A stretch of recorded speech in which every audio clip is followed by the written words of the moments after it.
We are live. Finally, opening day is here.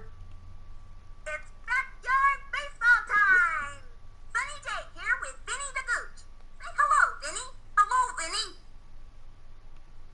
Hello, baseball fans. Sunny day here along with my good friend, Vinny the Gooch. Thanks, Sunny. It's good to be here for another exciting game of baseball. I can't get enough of it.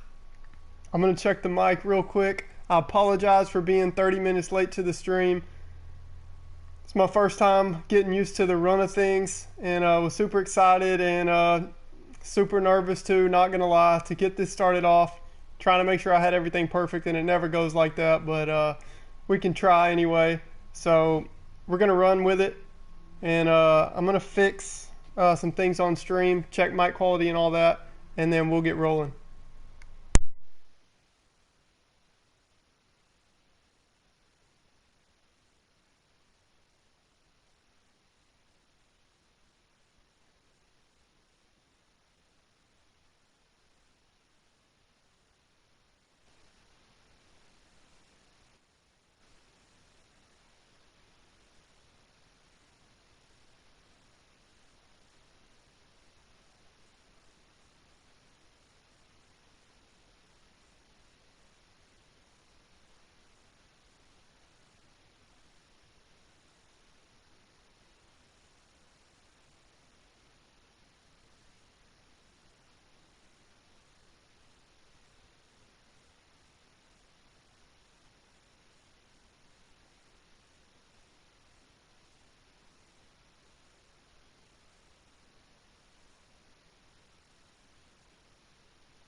Okay, sounds decent at least for my standards. And we're going to run with it, man. Here we go, kind of just trying to also waste a little bit of time and let some people find this.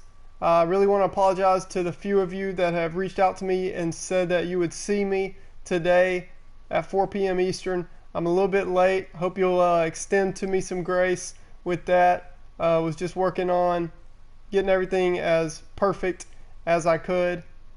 So without further ado, I'm going to let some of these clips run, and we are going to get ready for opening day here on the Melonheads franchise.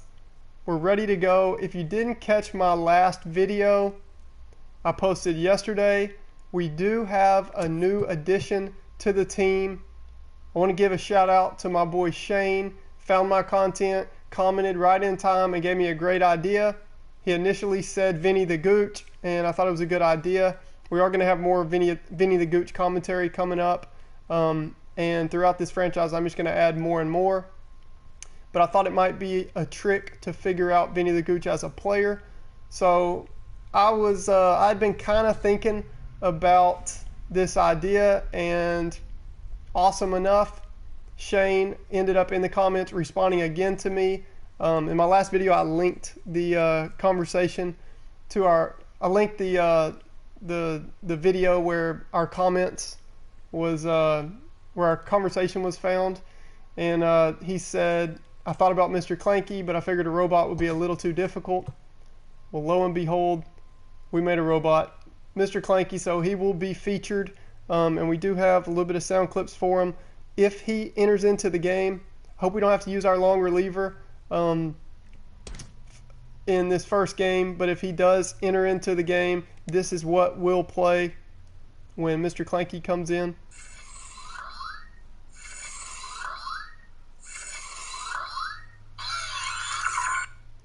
So we're going to have more and more commentary and sound clips come up. I'm super excited about that. But Mr. Clanky is a new addition to the squad and will be featured. Hopefully not on opening day. Hopefully we can get a good start from our boy Funny Bones, Ernie Steele. He looked pretty good in spring training. So we'll just have to see how he plays out here. All the stats are cleared from spring training. It's the real deal. We're on Legend, no fly ball indicator, custom settings and sliders. I'm super excited. I hope you guys are as well. And we hadn't even talked about yet the man of the hour, the topic at hand. This cat makes his long-awaited Major League debut. The legend of Pablo Sanchez has just grown and grown. We finally get to see him make his Major League debut. I'm super excited about that.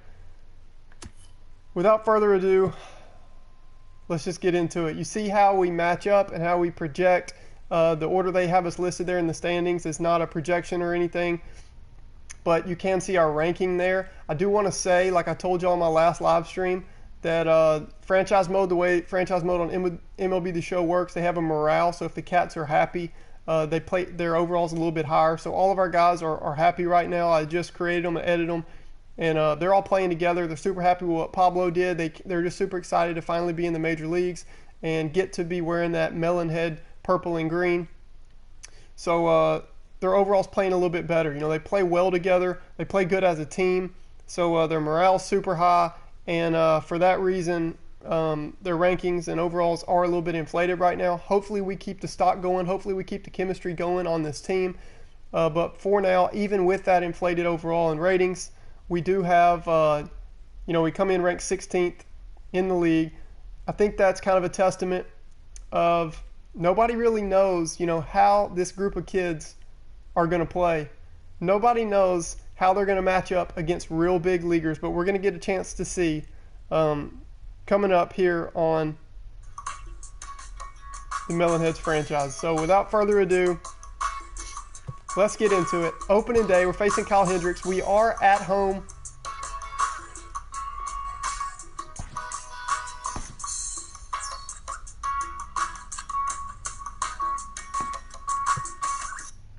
See our home park. I'm super excited. Pablo Sanchez makes his MLB debut. We get Darvish in game 2. That's going to be filthy. Ernie Steele starting off the year for us. Man, Pablo Sanchez, long-awaited debut. I am honored to broadcast this. Our first look at the Backyard Baseball kids, all grown up.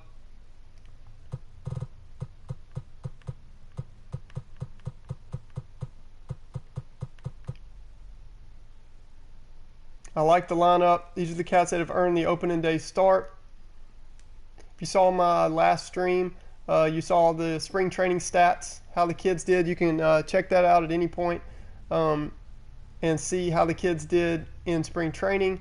Pablo had a good spring. He had 8 home runs. I think he batted around 380. I don't know if it was that high, but played the first 3 games to sim the rest. We are on quick counts. Without further ado, though, we are going to get right into it.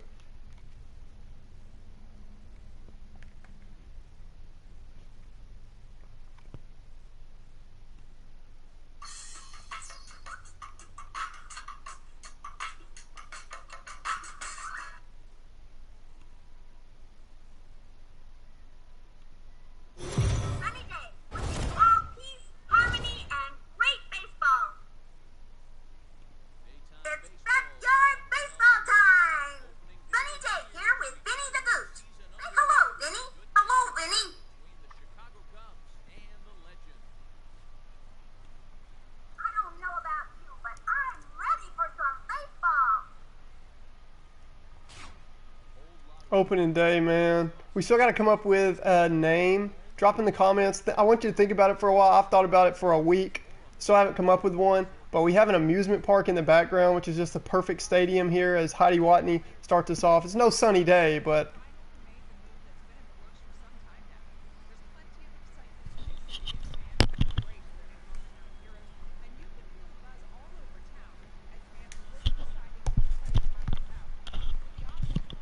Ernie Steele, Funny Bones, starting off the Melonheads here on opening day. Man, I'm super excited. A home showdown against the Cubs.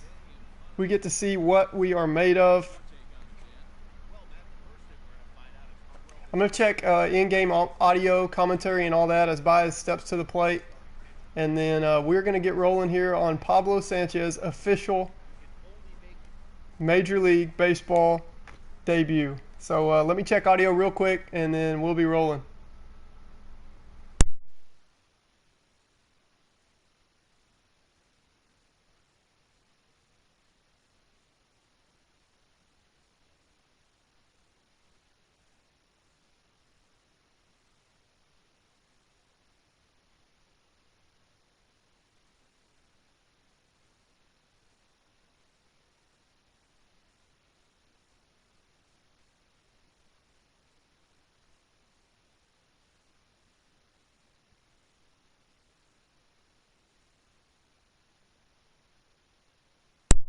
Okay, so I'm going to turn in-game commentary up just a bit.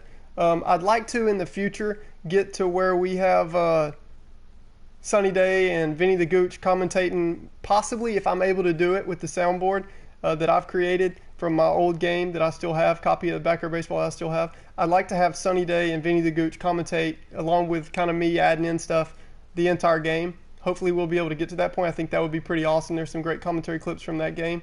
But for now, I'm going to let Matt Vasgersian lead us a little bit. The Melonheads dominate.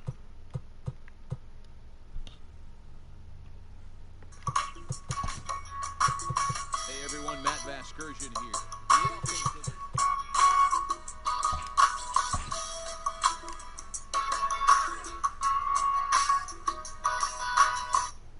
Okay, so we've got Ernie Steele on the mound. And we're just going to get this show on the road. 1-1. Okay, first pitch and Javier Baez. You got to be kidding me, man. And out of here. And I mean by plenty. That ball was crushed.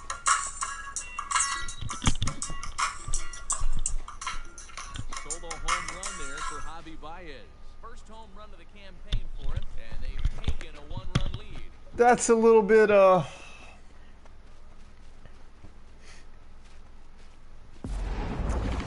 a heads up. A little bit of heads up from Javi Baez. MLB The Show 20, cover athlete. He says, yeah, I hear you, Backyard Baseball and all, but for now, I'm still on top. It's still MLB The Show on top. But we're going to try to change that. But man, what an omen, what a start. What a start to this 2020 MLB season, the debut from the Melonheads. Ernie Steele's first pitch. We are on quick counts, but Ernie Steele's first pitch and Javi Baez pimps it. Wow. So the pitch and the defense, we're just going to have to see if we can compete here at this level. Ground ball to Paulo, jump throw. Makes the throw to Mikey Thomas. You got to be kidding me. We got to run it.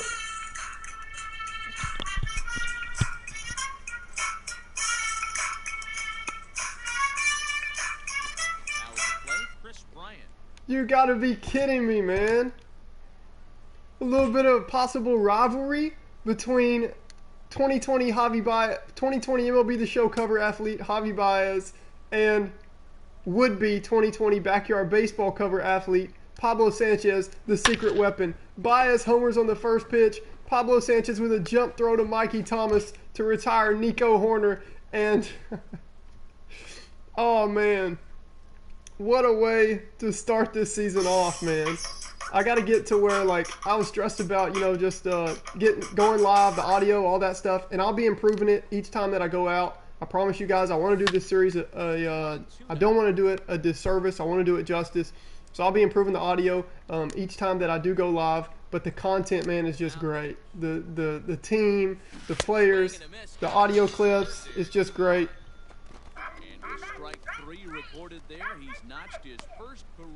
Oh man, I can't believe that Pablo Sanchez jump throw as we K Bryant there. We put the K in K Bryant.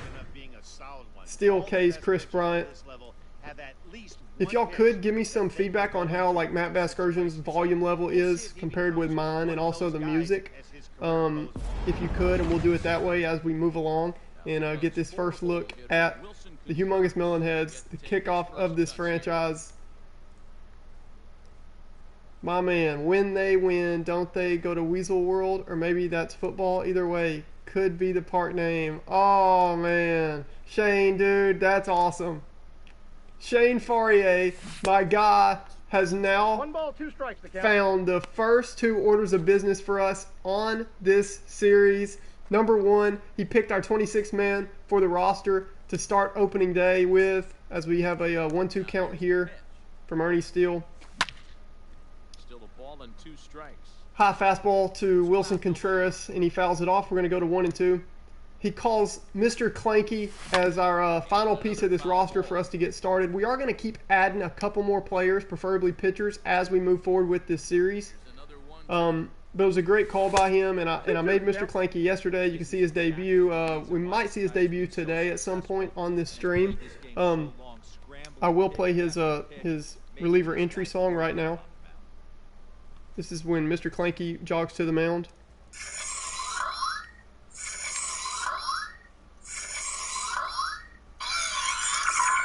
So big shout out to Shane Faurier for that call. And then just now, man, that's perfect. Why didn't I think of that? So happy that you jumped on the stream and gave us that. Pablo Sanchez, another jump throw. You got to be kidding me. To end the top of the first.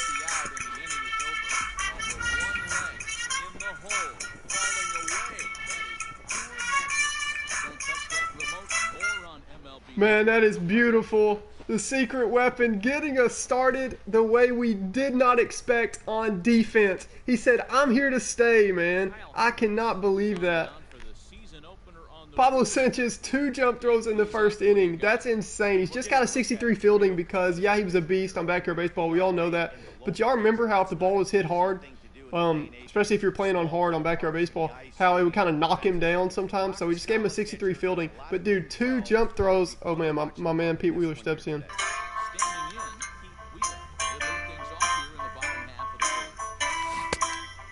I got the count. 2 and 2. It's Kyle Hendricks trying to impart a little wisdom, big league wisdom there to Pete Wheeler with starting him off with the changeup there on 2 and 1. That was filthy. Man, that 76-mile-per-hour changeup is so slow. But, hey, Pete's seen his fair amount of slow balls in his day. He's seen the big freeze pitch from the Backyard Baseball series, so he'll be okay. As he gets a perfect there, but he's going to ground out to Nico Horner over there at second base for the first out, and in steps the man, the moment we've all been waiting for, Pablo Sanchez, official Major League debut. Into the box now, Pablo Sanchez, as he'll get his first opportunity in this one. This moment is bigger than me. Pablo Sanchez steps to the plate, 2-2 count from Kyle Hendricks. Gets a changeup. Ooh, Hendricks hung that one. And that's the second out. Sanchez thrown out. Ground out to third in his first AB.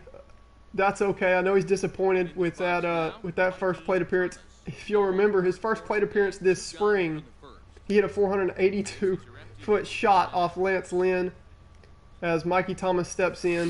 1 and 2 now as that one's fouled off.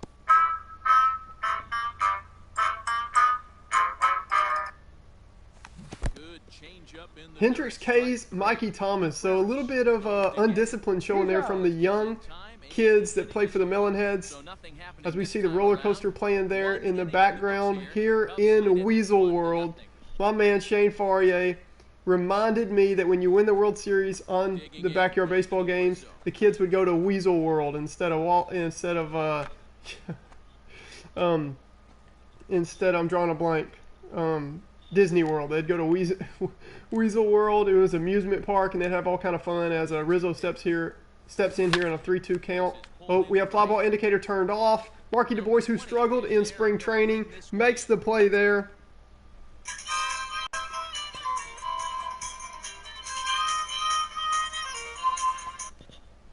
And Kyle Schwarber steps in here for the Cubbies. Next, it'll be the left-handed power threat, Kyle Schwarber. 1-1 count. We do have quick counts on, so the games move by a little bit faster.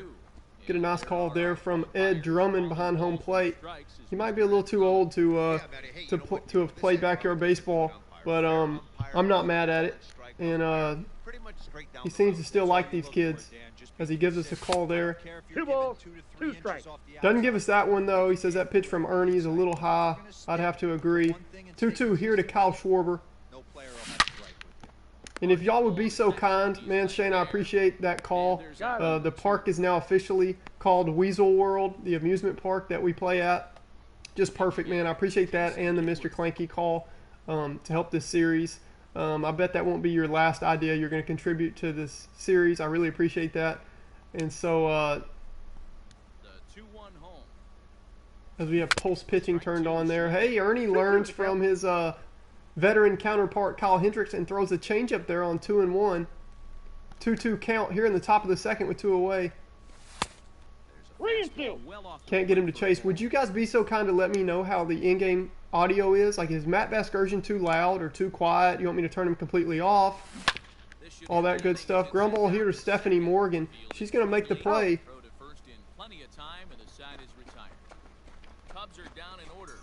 We're going to head to the bottom of the second with that Javier Baez home run on the first pitch. The only hit and run of the game so far. Uh-oh. I'm going to have to interrupt that song for this one.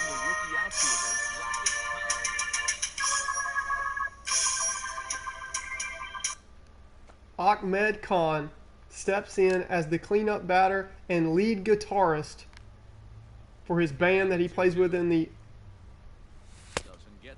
off season. Oh, he almost buckled me and Ahmed there. That's another order of business we've got to figure out. What is the name of Ahmed Khan's band that he plays with in his spare time? Here as the count goes full to Ahmed. Nope. Ball 4. He's going to take that one, and Ahmed's going to stroll down to first. I'm sure the manager is just fine with that. I mean, it's better to battle a slugger like that to the end and end up walking him than serving on up. Does anybody have any ideas for the name of Ahmed and his brothers' band?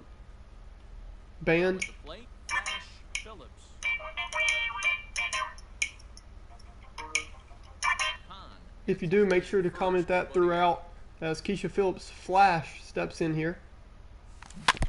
That changeup is filthy, man. Kyle Hendricks is going to kind of keep us off balance all day here in Weasel World, the amusement park.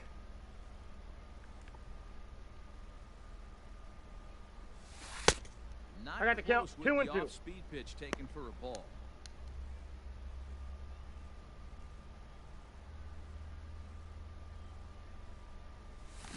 Now a flare out to left center. Keisha's out in front of that one. That ball's going to drop there, though, on the... you see how the custom sliders and settings work here? I felt like they would always have custom settings and sliders to make my franchises fun, and no happier person in the ballpark. I felt like we would make kind of a backyard baseball themed gameplay. So Fielder's going to react a little bit slower here in this series as Keisha Phillips' first base hit. That's actually the first base hit ever. First major league hit for the Humongous Melonheads franchise. As Mikey Thomas is going to put that ball away in a showcase somewhere back in the clubhouse. And we get our first look now at Marky Du Bois.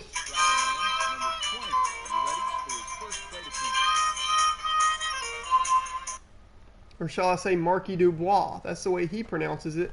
Sunny Day and Vinny the Gooch always would say Marky Du Bois, so I'm sure I will use those interchangeably. I'll try to remember to say Marky Dubois, though, as he's going to hit a ground ball to third. They can't get 2 because of the bobble.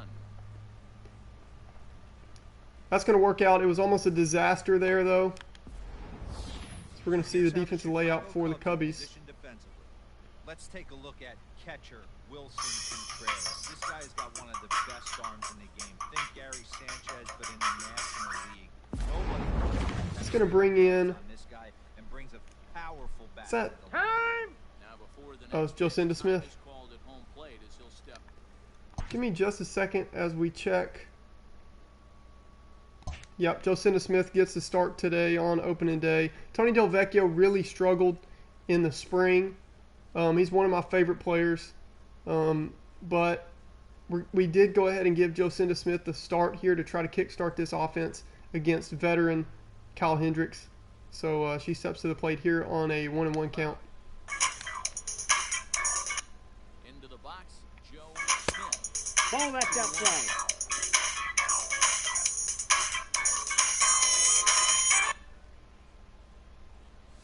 Off-speed The pitch count in is She had a 3-1. clutch hit in the last spring training game that we showcased of the Melonheads. Base at first, so a walk. Ended up Not being worst the thing that could happen the right game-winning hit against the Angels in Game 3 of spring training before we sim the rest. made in center. Here comes the runner from third. Gonna hit a sac fly here, and the Melonheads get their Score on the first sacrifice ever fly. run That'll square things at scored. 1-1.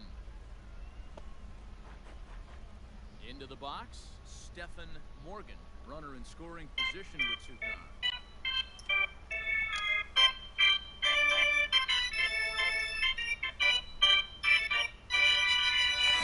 Hit on the ground to third. Oh, a diving effort as it's off his glove.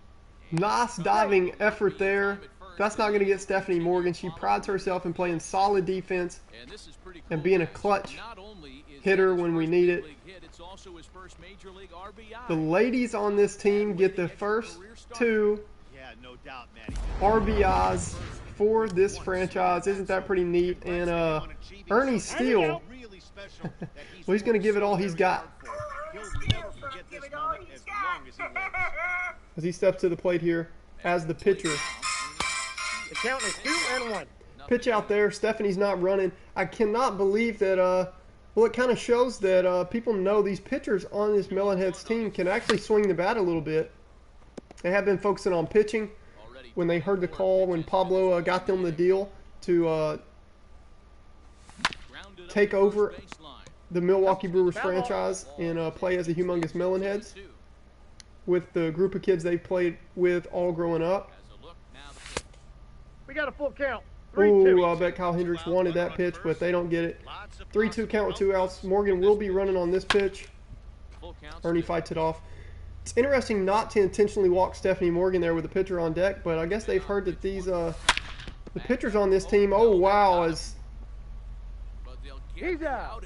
we get a perfect there with Ernie, and it drills Kyle Hendricks up towards the face. I hope he's okay.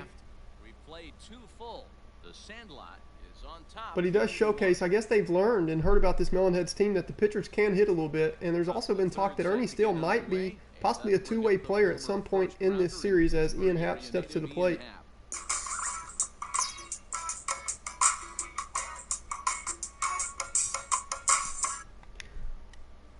Javier Baez on the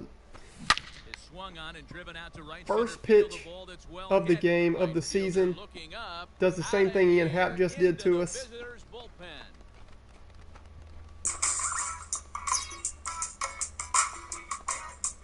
Solo home run here off the bat of Ian Happ. First home run of the campaign for him, and with it, the Cubs just battled back to tie things at 2. Ian Happ joins Javier Baez as not so kindly welcoming us to the big leagues. Baez homered on the first pitch of the Melonheads franchise here in 2020 as they took over for the Milwaukee Brewers. And then Ian Happ does that there in the first pitch of the third. We do have quick counts on to make these games go by a little bit faster. Ooh, nice little changeup there from Ernie, or as he called it growing up, slow ball. 2-2 pitch here. 3-2. Ump calls that one a little bit high, and there's the man himself, MLB The Show 20 cover athlete who took us deep in the first pitch of this series. Ooh, I wanted that call. I guess the umpire didn't play backyard baseball growing up. Liner towards second. That's a base knock from the pitcher. Kyle Hendricks, he says, hey, I played Little League Baseball too. Not in the BBL, but I grew up playing baseball. I can hit a little bit too. Base hit there, and in steps Javier Baez.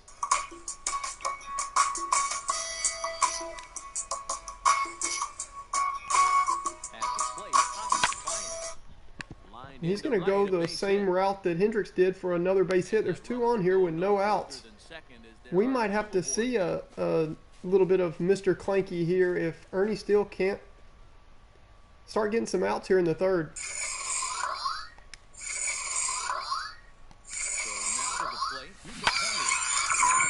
No fly ball indicator on. This might be tricky for Pete. Oh, he makes a nice play. Kyle Hendricks going to try to tag. He's going to be safe. First and third here with one out. Nice play, though, by Pete Wheeler. We'll see if moving up the third pays off for him. He didn't have to tag and go for third. But now he can score a lot of different That's going to bring in KB. Digging in to try it again. Chris Bryant looking to put the ball in play. 3-1 count here to him as quick counts gives us a non-favorable count. Ooh, fastball down the middle. Chris Bryant probably just homered. Oh, no, he doesn't. He plays it off the wall. Kyle Hendricks is confused. He finally decides to turn around and go home. The stars here for the Cubs are welcoming us, stirring the pot there. Chris Bryant says, hey, it's opening day for me, too. I'm tired of hearing about these kids. What about the vets? As he's dapping it up with his team.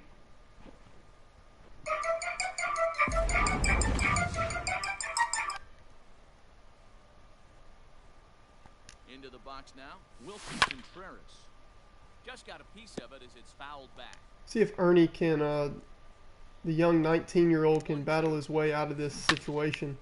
Contreras catches one. These are really tricky with no fly ball indicator on. He does make the catch. The throw, Pablo cuts it off. The throw home's a little bit late. Sack fly and an RBI as it's now a 4-2 game. One of the things you want to do with an offense, right, is stay fundamental and keep pushing. A great job there. Sack fly pushes the I'm happy Ahmed made that play. I was a little bit shaky out there. We're going to have to get used to no fly ball indicator.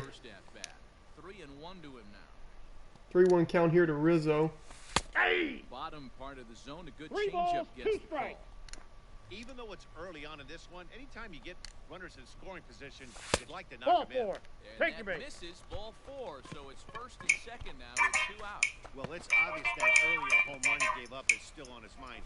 He had him 3-2, but he didn't want to give him anything over the heart of the plate. Going to get We'll see if that Kimmy walk Ekman's dad, So in now for Chicago. Coach Eck, they call him, to come out here and talk to Ernie Steele. Kimmy Ekman's dad used to be a counselor, not officially, but just for the neighborhood back home. And he comes out here to talk to Ernie and gets the same old little cheeky statements from Ernie, so he's going to head back to the dugout. Oh, Ernie Steele's gonna give it all he's got. 1-1 count here to Kyle Schwarber, who could really open this game up if he gets a hold of one. Nice backdoor slurve there, or as Ernie calls it, a right hook. Still a ball and 2 strikes. Coming up now on 30 pitches in the inning. Would y'all let me know if the audio sounds okay? As Ernie gets a ground out here, hopefully, to Mikey. Mikey with the glove flip. It's going to send us to the bottom of the third. So they pick up 3 runs on 4 hits, no errors, and a couple of men left. We'll head now to the home half of inning number 3. The Cubs lead this one 4-2. Would y'all let me know if the audio sounds okay? Just the balance of me speaking and Matt Vasgersian in the background.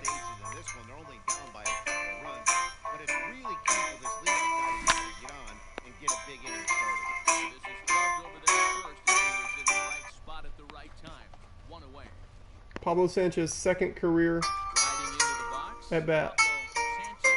0 for 1 for him here in this one. Here's the 1-1 delivery. Kyle Hendricks I is got tricky. 2-1 the count. The veteran has limited hard contact today against this young Melonheads team. Hey! Fastball is looked at for strike 2. Ooh, Pablo takes a well-located fastball there. Way count. inside with that one, a pretty Sinkers easy are take there. tough to hit on legend difficulty. Full count here to Pablo. Expect a good pitch to swing at. Fouled away. Ooh, Pablo was on that changeup, just missed it. Had to sit Didn't want to back let that on the one go. changeup. Pablo's not here to Good walk. job to get the bat on that one. leadoff pitch. Hit in the air down the right field line. But this is going to wind It really up might be the hardest hit ball all day for the Melonheads, as Kyle Hendricks has kept us off balance. Now a swing and a fly ball. Oh, that ball goes just foul, but Pablo seems to start getting the timing down a little bit better. Ball four. He's going to let that sinker go and take a stroll on down to first. Ready for another chance. Mikey Thomas, 0 for 1 here in the early going. Now the 1-1 pitch. That's a ball. Sitting in a good spot right here. Count is 2-1. One strike count is yet to see a fastball. He's sitting on one right here. Now Time time out. granted here at the plate as he'll step out of the box. Pablo takes off for second. Fouled off. Ooh, I think he had that base stolen. Third inning here. Mikey fouls it away. 2-2 count here. On the move again for first. Pitch I got 3 and 2. outside, the throw. Pablo takes one off Contreras. Certainly a very close play at second on that bag, so let's analyze it with show track. We all know he's got plus speed on his side, and you really see it represented in the top speed. That really made the Tracking difference. Pablo there at 18 miles per hour. Hoping to send him packing. Pitch Ball on four. its way. Take the base. And this pitch As misses Mikey's here going as to take a well. stroll to first. Back-to-back walks now, but at least that'll put the force back in order here. Yeah, the pitching coach would hate to go to the bullpen this early in the game, but sometimes you have no choice. On the flip side, he might just get in his face a little bit out there, try to challenge him, wake him up from his funk. Either way, we'll see how it works.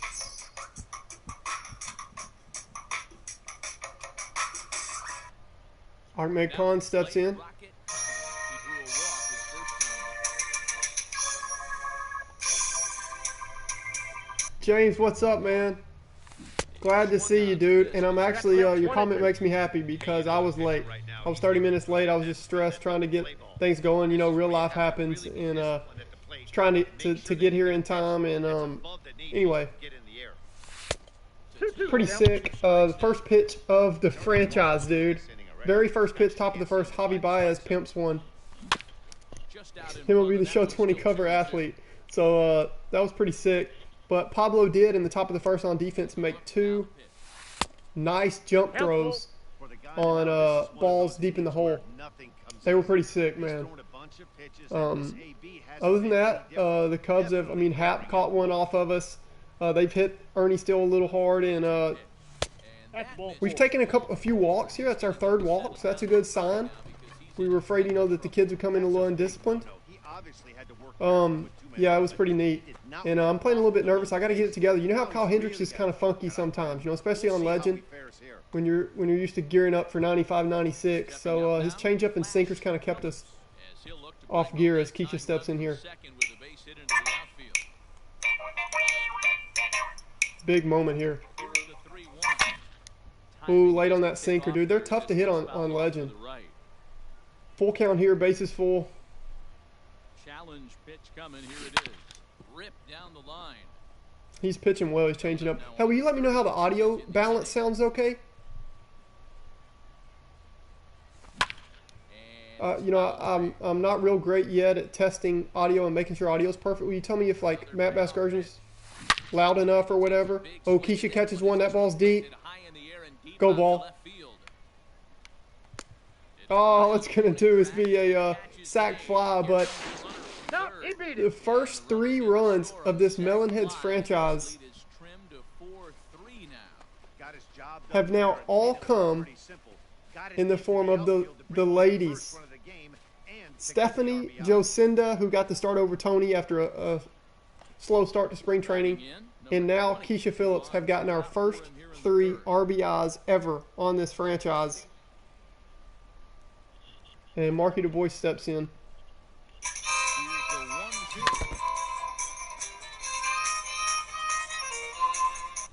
I appreciate that on the audio.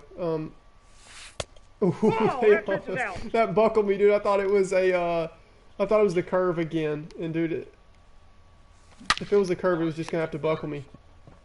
Gold Glover Rizzo over there. I know you're happy to see that, man. He scoops one and steps on first. That's pretty neat. Who's your favorite team, Three James? innings complete. The Cubbies are in front, 4-3.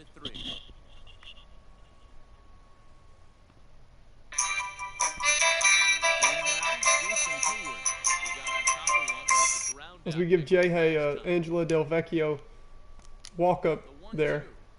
Last stream, the audio was Vasgersian was too loud, so I turned him down some, but didn't want him too quiet. So I appreciate the feedback a lot. Yankee fan, oh snap! I might set up for a pretty nasty. I'm a Braves fan. Actually, I'm just kind of a Major League Baseball fan. I just enjoy it all around. I have a few like favorite teams.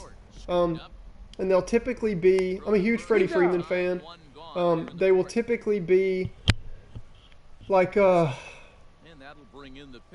Rockies, Braves, a lot of wild card contenders or teams that I see up and coming that have prospects that I've heard about and kind of watch through the ranks. Also like the Rangers. Yankee fan, man. You think y'all will win it this year? Think you'll win it all? I know it hurt, you know, with Severino going down. Now to the plate, the pitcher, Kyle Hendricks. He singled and scored in his first appearance in this one. Yeah, he showed like a little prowess with the bat right there, Dan. I'd be surprised if they don't attack him a little bit more carefully this AB. Oh, these are tough with no fly ball indicator on. Ahmed makes another play out there in the outfield, though. We haven't made an error. We have not made an error. I'm kind of surprised. We were supposed to be a good hitting team. To the bottom of inning number 4 we go. Cubs lead it 4-3. Settling in now, Joe Smith. He'll start things out against Kyle Hendricks as we get the inning underway. Yeah, I agree, dude. I don't know what it is. It don't even matter who y'all have in the lineup. You know, if New York gets hot, then they can put up 10 runs in a hurry. One ball. I mean, that changeup sinker combo, like the speed difference is not, well, I guess it's still, what, 86 to 75, so 11 mile per hour difference, but it's giving me fits right now. And got Joe Cinda, a.k.a. MVP on the ropes. Ball. Just inside, not by much. I got the count. 2-2. See if Pablo can't take that nickname from her, though, eventually, as he makes his debut here. 0 for 2 today to start his young career. But I'm sure he'll get that first hit eventually. What a play, man. I think Baez is tired of hearing about Pablo. What do y'all think? He's had a nasty game.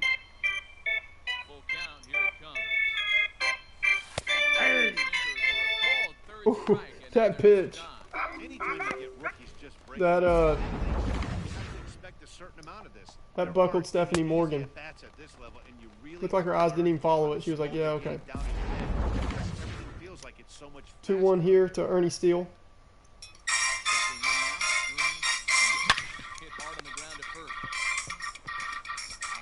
He's out. Hendricks has done a good job, man, and I know he's happy about Pablo too. As we're going to see Javi Baez again. So it's back to the top of the order now, and into bat next, the versatile weapon Javier Baez. I'm proud of Ernie. 1-1 home. Still pitching here in the 5th. He didn't have his best day. He gave the ball to Baez to start the first ever pitch from the Melonheads' new franchise after replacing the Brewers, taking over for Milwaukee in that huge trade with the Marlins. You can catch the backstory in my little short videos on my playlist. Digging in once again, Nico Horner. He flew out in his Markey, Ahmed, and Kimmy. Okay, dude. Did you play backyard baseball growing up? Now the 1-1 pitch. Pitch is away, but it's swung on. You got to know about Pablo Sanchez. Just tell me you know about Pablo Sanchez, man.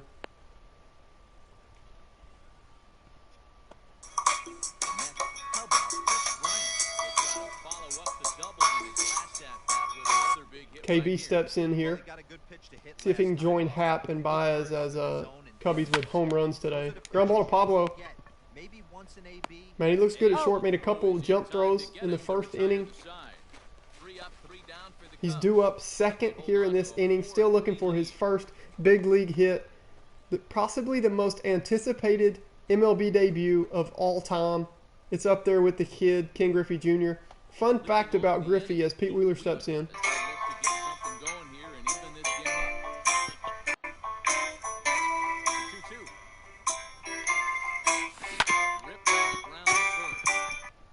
And Rizzo can't pick that one, and he might be kicking himself for not doing his usual filthy picks over there at first, because Pete might be running. Call him 18 Wheeler, rocking the 18 team. Used to call him Wheelie back in the day, and he is it's him or Billy Hamilton for fastest player in baseball. Billy might be a little bit quicker, but I think in just a straight sprint. But we see a pitch out, Contreras on the throw, still can't get Pete. He can move. That's awesome, dude. That's neat that you've seen some cats play it before. It's just a great game. The more I go back, every few years I'll just be reminded of it and go back and play some. And I still play it in between this series.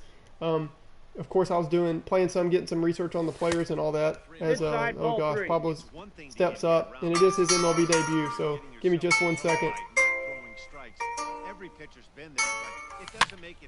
Ooh, I pulled down. That changeup's filthy from Hendricks. Pablo hadn't seen a pitcher throw this slow since he was 11. Sinker, Pablo's going to find a gap. J-Hay's going to get there, though. Cut it off. No, J-Hay bobbles it. Pablo's going to take advantage. He's at second. Let's see if that goes as a double. Probably a single and an error, allowing him to move up to second. Should be an RBI, though. And there you see it. Pablo Sanchez.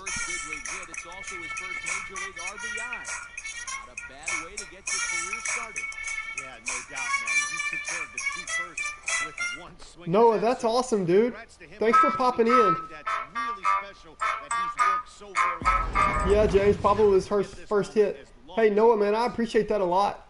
That was kind of before I built up some interest with some really neat conversations with some guys on some forums between MLB The Show and Backyard Baseball. So that's cool. That means a lot to me that you've been subbed since the first 15. I remember that as Mikey steps in here. Yeah, James, Pablo's first knock. Dude, I'm telling you, he's the greatest baseball player ever. We'll have to find a way to get you a way to play Backyard Baseball, dude. It's just such a great game. Like, no glitches, a lot of humor. We're going to have more and more audio clips from it. Mikey 2-1 here. Mikey's got a powerful swing. Really slow. Was a short kid. His nose was always runny, and he was just a funny kid.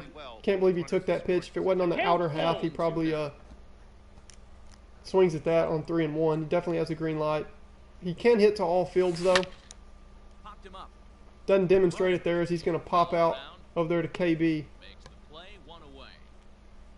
One away, man on second. Melonhead's kind of rallying here, and the fans here in Weasel World. Shout out to Shane for that call on the stadium name, Weasel World. The kids, when they'd win World Series on that game, they used to say, "We're going to Weasel World," and there'd be pictures of them at an amusement park as Con steps in. Man, that changeup is filthy from Kyle Hendricks. 1-2 count here. Noah, did you ever play Backyard Baseball? To send him packing, pitch on its way. 2 balls. It's an older game. It's crazy because I've loved it my whole life. I'm a little bit older, but especially older than I look. But I've loved Backyard Baseball growing up, but it is a pretty old game now. It's crazy to realize that. That ball's going to get away. Pablo's going to stand there at second. But it won't skip away far enough for the runner to advance. See if Ahmed can't catch one. We haven't seen any power showings from the kids yet here on Legend difficulty against Kyle Hendricks. Count full. Now the 3-2 pitch. Boy, really I've been late on that sinker. Y'all know how Legend, even Hall of Fame, those sinkers are really difficult to catch up to. 3 balls and 2 strikes. Especially with his 76-mile-per-hour changeup. He's kind of kept me off balance. Lofted in the air out toward Oh, J-Hay's going to get there. Hayward is there and he makes the catch for He's got a cannon, too. No tag at second. He'll head back there with 2 away now. Flash Phillips. 1 for 1 with an RBI single and a walk. Yeah, James, I do play Diamond Dynasty. Ooh. I got the count 1 and 2. I started in 16, MLB The Show 16, when you could just hit bombs like crazy if you squared it up, and I had a blast with it. And I just played BR, and I would try to make 12-0 BR runs. Oh, that ball goes just foul. Keisha nearly gives us the lead. I had a bet with my uncle who played a lot. Filthy curveball, man. That's how the inning comes to an end. So 1 run, 1 hit, 2 costly errors. And I said, man, I'd never played DD, but I think I can make the World Series in 2 weeks. This was MLB The Show 16, and I was just a pretty good hitter on there. And I was on TV, dude. I didn't even know about like the monitor hype or all that. I was just pretty good. And he said, no way. He's like, you could make it, but not in 2 weeks. So we made a deal, and I made a run, like literally never played DD. Ran up and got 1 win away. You got 2 balls, 1 And this was like, you know, I think the new game was coming out in like the next day. Oh gosh, 2-1. Changeup is not where Ernie was trying to throw it. As we are here in the 6th. I'll be surprised if Ernie gets through the 6th. And we say that right on cue. That ball's going to get out. And that one is gone.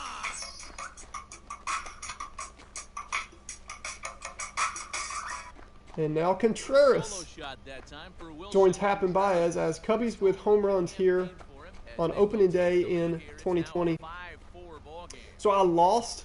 You know how frustrating, dude, those DD games are when you get... I didn't know then. But after that grind, I lost. And then I lost again. And it knocked me back to like... What if 900 is World Series? It knocked me back to like a 830, 840 rating. And I just gave it up. The new game was coming out the next day. 17. You know how like hitting was just nearly broken on 17 and 18, and 19 I had fun with it playing again, and I was in the CS about midway in the CS.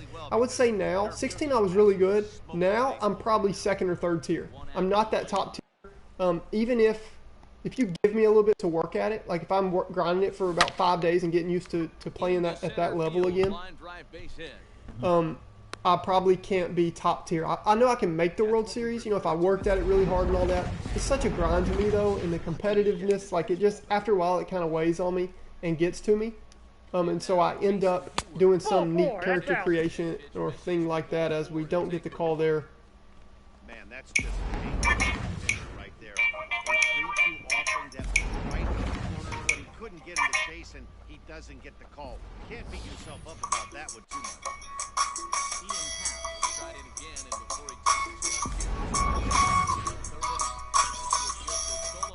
Ernie's getting a little winded. We are going to warm up kind of like Kenny in a setup role. So I don't know if we'll go to him just yet. Let's get a Mr. Clanky showing, man. Wow, look at that picture. That's insane. So Mr. Clanky was an unlockable robot from Backyard Baseball. Look at that picture, dude. He just looks silver. That's insane that it came out that well after I got the idea to make him. So the thing about Mr. Clanky, he is actually not, you see his ratings were down. I had him all 50 on like clutch and Ks per 9, and his home run per 9 was 35. His walks per 9 was 99. He's a robot. Basically throws batting practice. He was good on Backyard Baseball, but I mean, I didn't want to make him overpowered on MLB The Show. And he'd be our 5th. He'd be one of our best starting pitchers, but we're using him in the bullpen because he's a robot. That's crazy that we have him looking like that. But he's the one guy that's not happy with his contract and how things are going. And I mean, he's a robot, so he doesn't have that, you know, chemistry with the rest of the players that he grew up with. So his stats are actually knocked down a little bit, his ratings. I can't believe how well he turned out, though. Is it like, this game is not designed to make a girl or a robot, but it turned out pretty neat. I'm super excited about that. We are going to warm him up, though. He actually is... I didn't mean for it to happen this way, but I edited him from being a prospect. So he still has a 60K. It's a glitch on the franchise system in MLB The Show. So if you play franchise mode, know this tip. If you're ever in the offseason and just re-signing a minor leaguer to a minor league deal, you want to save money or whatever, you want to give him 80K, if you think you might call him up at some point in the season, you might as well just run them up to like 500K if you want them happy during the season. Because if you do call them up, it will not give them a new contract. That's one thing they need to fix. I really need to get in the forums and let them know about that bug. But I've known about it for years, and I just work around it by, if I think I might call a minor leaguer up during the season at some point, then I will go ahead and give them more money than 80K, because when they get called up, they'll be a big leaguer making 80K. So the funny thing with Mr. Clanky, who was made in China, by the way, remember this cat is a robot.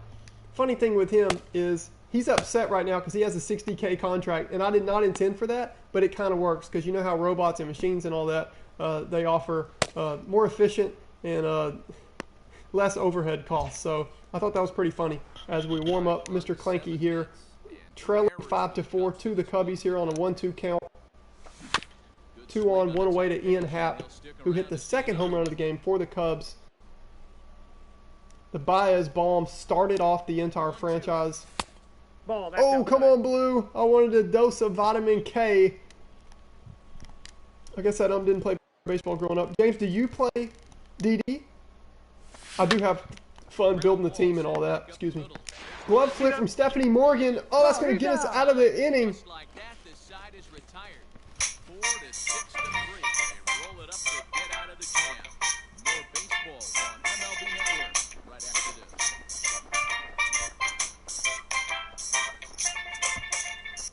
Cannot believe it. Yes, Noah, that was an awesome play, dude. An awesome play. The glove flip was cool. Noah, do you like glove flips, man? I just think glove flips are awesome. The Rangers are one of my favorite teams, and I've always liked when Elvis Andrews was young, he would glove flip a lot. It would be pretty neat. Also like Brandon Phillips from the Reds. That guy was just a wizard. Oh no, James. Good luck with that Conquest Extreme, dude. That's fun on the forums and stuff as Marky steps in.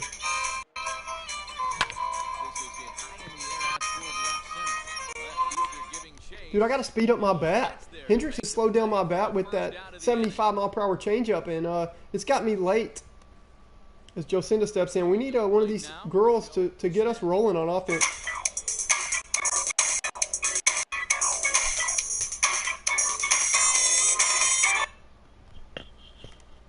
Got to cap Ernie's day after 6 innings. Not a bad day. He kind of struggled. We're still late on everything. Even the off speed, I got to speed up my bat. I don't know if it's a stream or what, but we'll get that figured out. Yeah, Jocinda makes a reference to Ahmed Khan, the Khan Brothers Band. That's their symbol. We got to come up with some kind of name for the Khan Brothers Band. They're always doing antler signs or something like that, so I thought about something like I don't know, the Antler Fire headphones or something like that. I don't know. I know that's terrible, but just something like that. I know that's why I need help, because that's the best thing I've come up with so far. Marky in the Extreme program. Wonder if there's a connection. Oh gosh, dude, that's hilarious.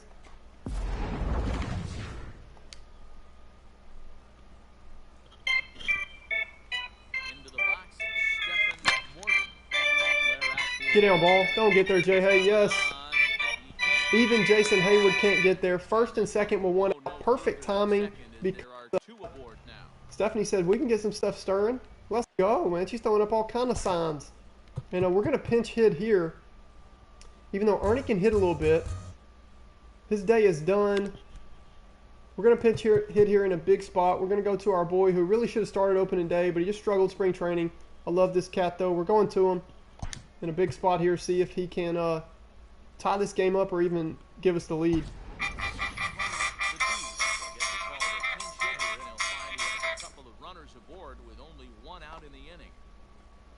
Knocks the weight off his bat there, and the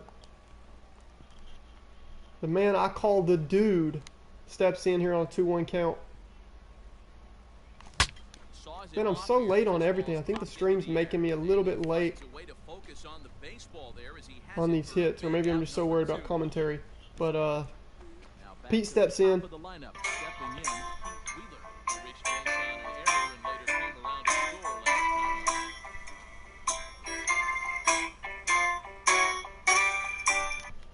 1-2 count here, 2 on, 2 out. Pablo on deck behind him. This is a big spot.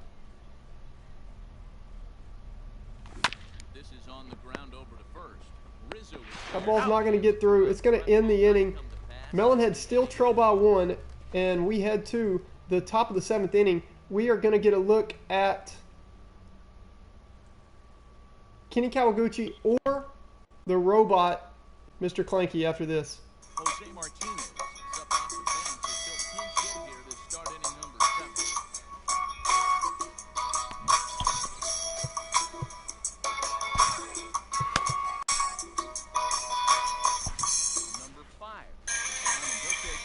going to Kenny.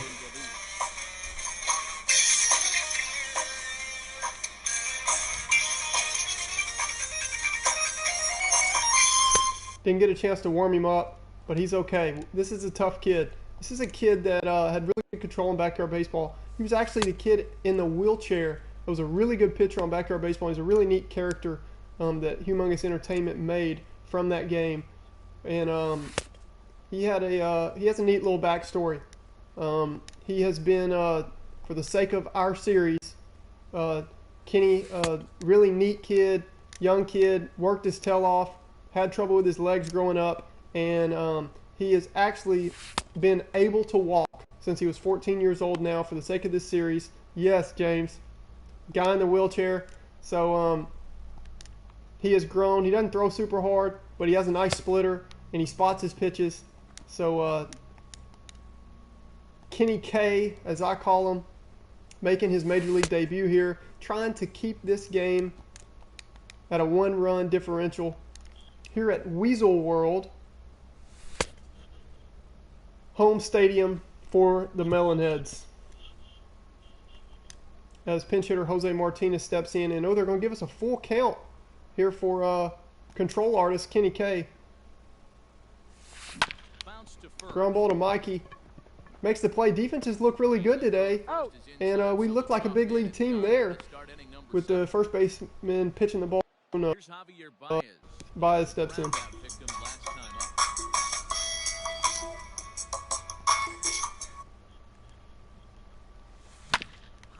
Filthy right with a glove flip. I don't know what is it. These kids are just maybe letting the big leagues get to their head. They're starting to glove flip a lot. Digging in now, Nico Horner. He was retired via the ground ball last time up.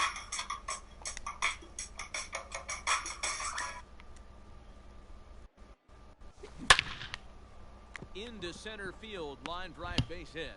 Nico Horner smacks one up the middle. It's a 2-out base hit. He's pumped.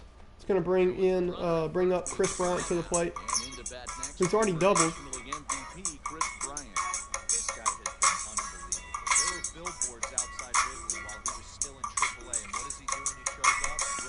Yeah, that's a great question. We're going to run it. We're going to look at that right now. So James just asked me on stream. James has given me some really neat things to think about. So I'm going to go in right now and kind of go over. He said, would you mind talking about why you gave certain pitchers certain attributes and the pitch selections? That's a great question. There's a reason for everything that I've done, which is why I'm so into this series and having a lot of fun with it. And the storylines, I'm hoping will just keep coming, and I can get some feedback from you guys, which I already have, and I appreciate it. Makes this a lot of fun.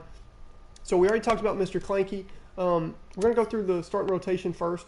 Ernie Steele, who just made an entrance, he used to say on Backyard Baseball, here comes the old Ernie Steele fastball. And so we made him be able to throw 94, 95, which is big for a kid. He was also super tall and skinny.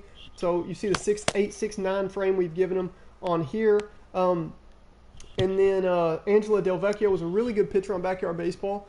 So we made her decent here. We don't want to be dominant pitching. We want to be more of a hitting team because these were kids that, played in the field and pitched. And there wasn't any dominant pitchers other than like Randy Johnson showing because there was some pro players on that game. But Angela could hit a little bit. So, I mean, just being a girl that was a really good pitcher, we made her able to control and limit walks. She's also decent on hits and Ks because she was good on that game. And then I started thinking about, so the most important thing when talking about pitchers on this game is they all had fastball, or I think they call it the heat, a right hook, which literally means it just came in. So it would always have like from strike zone camera on MLB The Show, which is why we use that. I usually pitch from the pitcher's point of view when I'm playing DD and in competitive games, BR, stuff like that.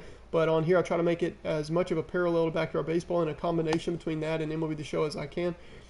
A right hook would just come in and kind of basically be like a slider. From a righty, they'd have a right hook. It'd be a slider. A lefty or a slurve, because it'd be really hooky. A slurve is actually a lot like that too, so that's why a lot of these have a slurve. But if a lefty was throwing a right hook, it would come in and curve to your right. So I'm throwing it. If a lefty would throw it, it would come in and curve to your right. So it would be more like a two-seam. So we don't have many lefties. That's why I was happy. You know, we made Jorge Garcia a pitcher.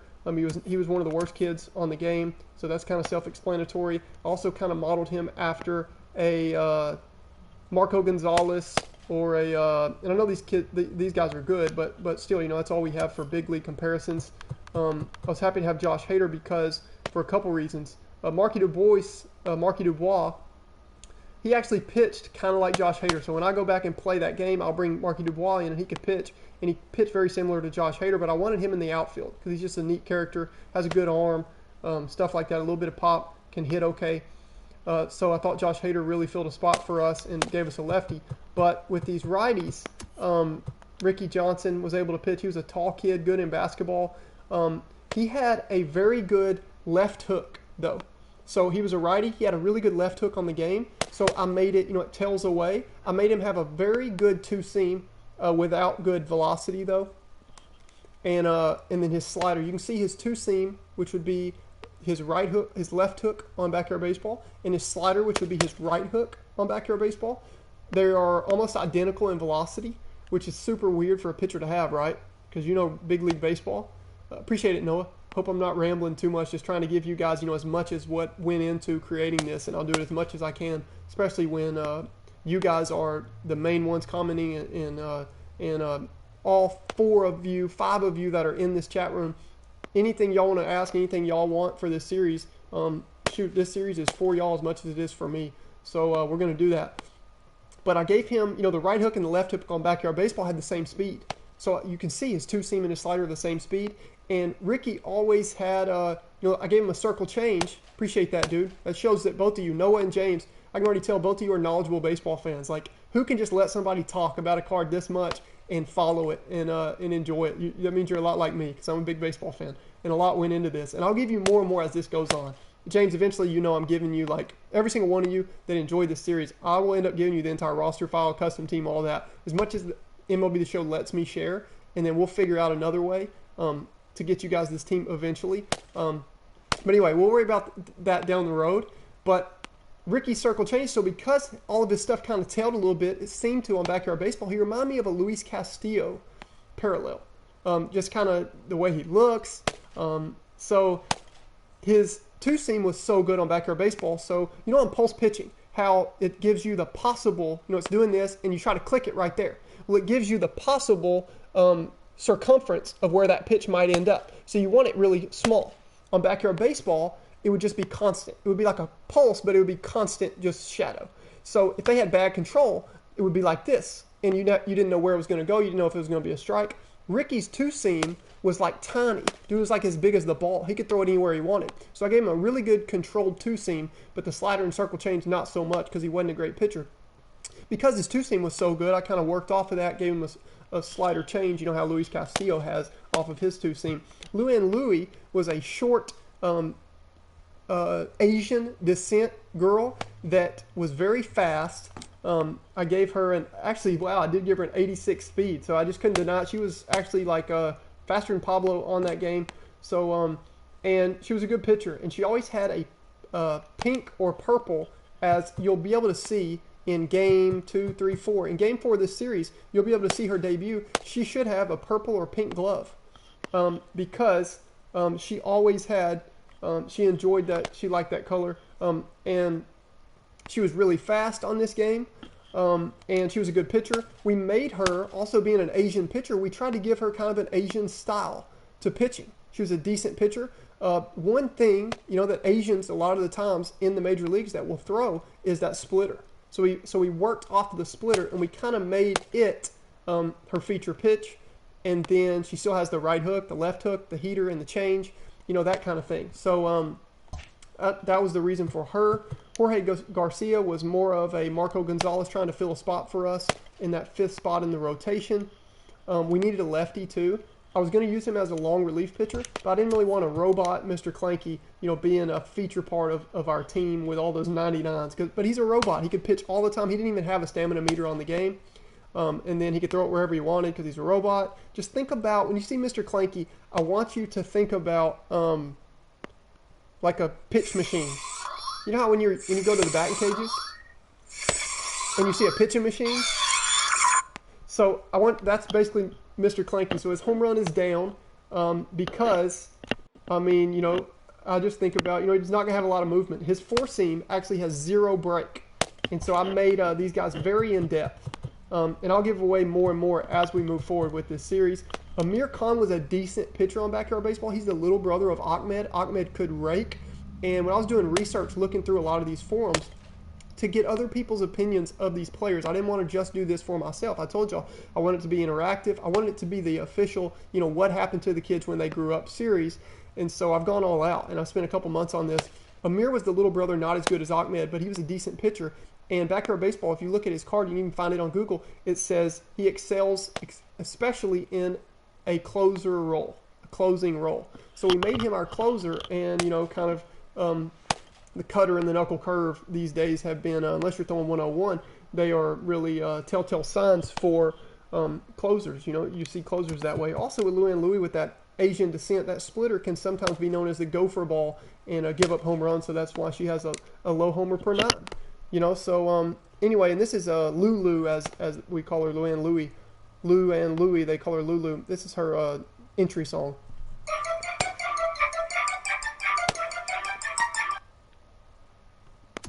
So anyway, James asks, is there a way to get a certain pitch to have a certain amount of velocity and control? Like I know in DD, there's different control and velocity. Yes, there is. Yes, there is. So I have given each one of these pitchers their unique, what I believed, their unique velocity attribute for every single pitch and their unique control for every single pitch. And that's why you see Mr. Clanky's velocity is 50, throws a 90-mile-per-hour fastball. When you go to the batting cages, what's the highest setting that you hear about? Now, I'm sure there's probably some in big cities that offer 98 now, but growing up it was always, you know, a 90-mile. Can you step into the batting cage, hit a 90-mile-per-hour fastball like a big leaguer? So we made him throw 90, and then Ernie throws 95, Ricky throws 89. So yeah, I did differentiate for each one of those, but those are really good questions. And then we've got Kenny on the mound now, and we're going to pick up, try to move through this opening day game a little bit. Y'all keep asking the questions, please, man. I just enjoy the conversation and enjoy the getting to know you guys and what you think is cool and how knowledgeable you are as baseball fans. Yeah. 2-2. Oh, nice call there from the blue. 2-2 count here. See if Kenny can get us out of this inning. What a right hook. What a right hook from Kenny K.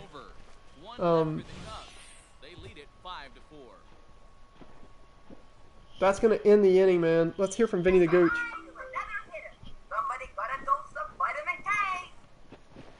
So we are at the 7th inning stretch.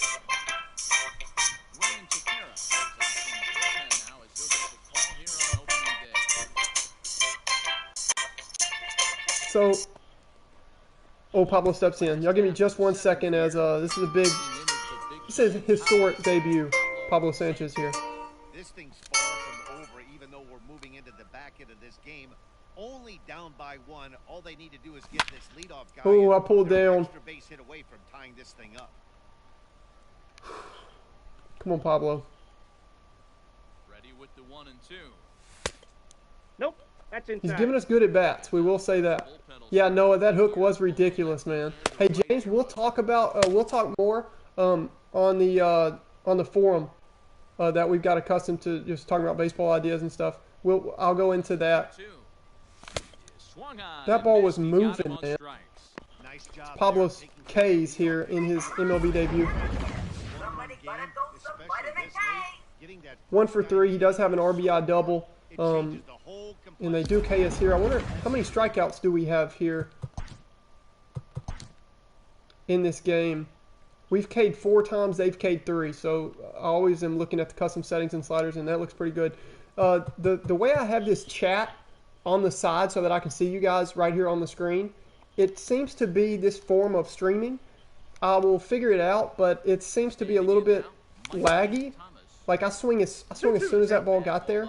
We'll figure it out, but okay, good. We were just early, but I literally swung as soon as that ball came out of his hands. So we will figure that out, but trying to see how the timing is and all that. This stream's also just about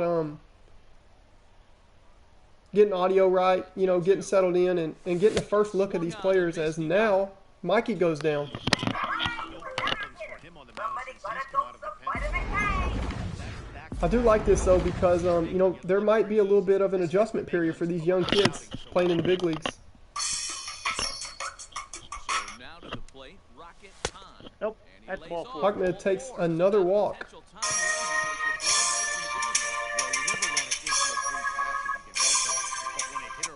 It's going to bring up Flash Keisha Phillips. Standing at first and driving a ball out of here and erasing your one-run lead. No, I'm sorry about that strikeout with Pablo, man. I wanted to do it for you there, man. I was excited. He'll get going before long. 2-1 pitch.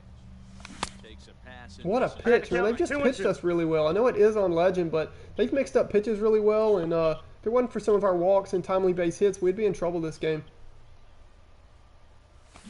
Pulled high in the Keisha air pulls out that one to off. field. The stream and the I'm just trying to figure it out. It's not completely laggy where it's unbelievable. But hey, Noah, I appreciate it, dude. Thanks for stopping in, and we'll see you next time, dude. Hope you catch you next time. Have a good day, and hit me up, comments or whatever, any questions that you have. But be good. Enjoyed it. As we head here to the top of the 8th inning. Ready to begin the 8th, and next will be the power hitting catcher, Wilson Contreras.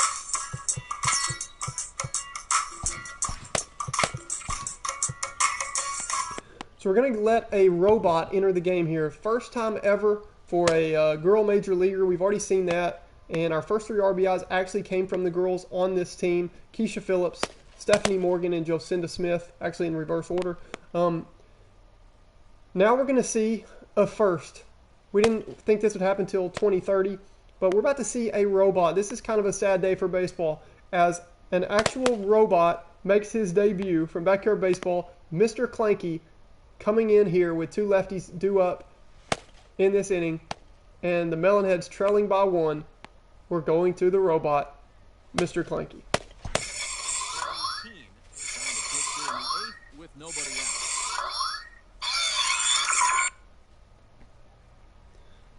Mr. Clanky with kind of a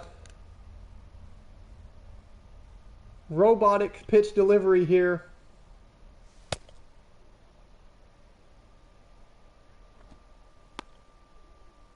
Oh no, what was your joke there? The diss on DJ LeMahieu, dude. It went over my head. I didn't catch it.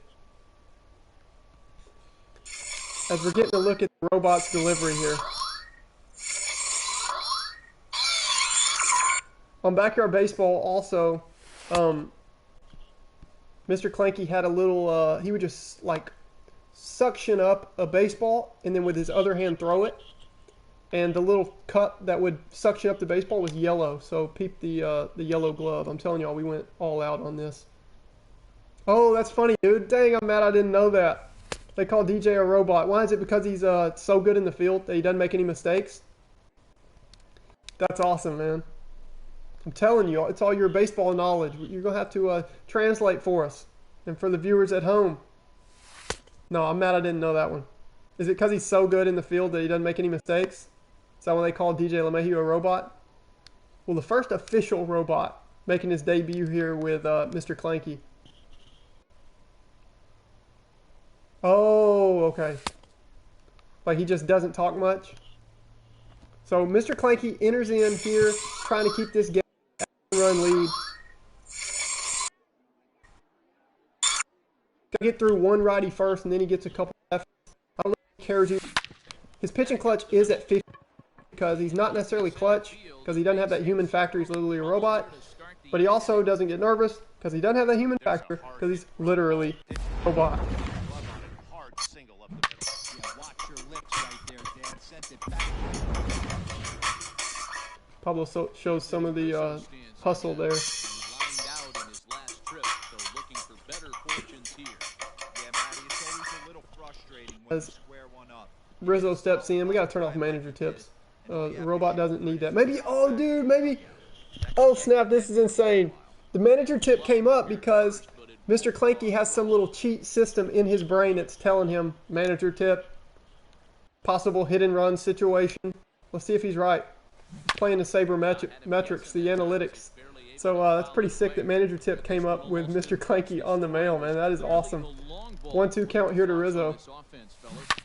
Oh, ground ball, Taylor made. Stephanie Morgan to Pablo. The secret weapon throws it to first. 2 away. It's clear that the pitchers need to start making better pitches. Rizzo's like, man, this is so stupid. I gotta face a robot. You gotta be kidding me. Just grounded into a double play against a thoughtless creation. Is empty now after the His power in the form of Kyle Schwarber steps to the plate. Let's see if Mr. Clanky can get a Mr. K here on Schwarber. Swinging a liner toward the Fly ball. That ball's starting down. Ahmed's gonna misplay it. Oh no. That was a real stinker-Rooney play, Sonny. Benny the Gooch wasn't happy with that one. Ahmed's played good defense. We have the fly ball indicator off. But anyway. Keeps that front shoulder closed and just rips the pitch for a 2-bagger. Nice job of defying the odds there. James, I appreciate that, dude. I'll be following up and just asking you about that.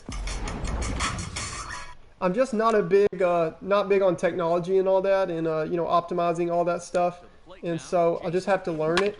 But YouTube is so much between just getting everything right and making sure the mic's okay and all that stuff. It just takes a lot of time with keywords and all that stuff. So looking on the platforms that allow me to stream on both. You know, I just knew a little bit on YouTube just from the years, you know. But I'm definitely going to look into that, and I appreciate that suggestion, dude. Always. Always. I really appreciate that. And I've already had a few ask me about Twitch, you know, so we'll just have to see that in the future. But I'm just, you know, it took me so long, a couple months to make this team. I was just really excited as we see Kimbrel step in here. I was excited just to get this going because a lot of this, you know, it really just started as an idea that I was going to do by myself, and I realized it was so neat that I really should share it and see if I end up meeting people doing it and have some cool conversations and meet some baseball fans. So, but I appreciate that suggestion definitely, and I got to focus up here. Bottom of the 8th.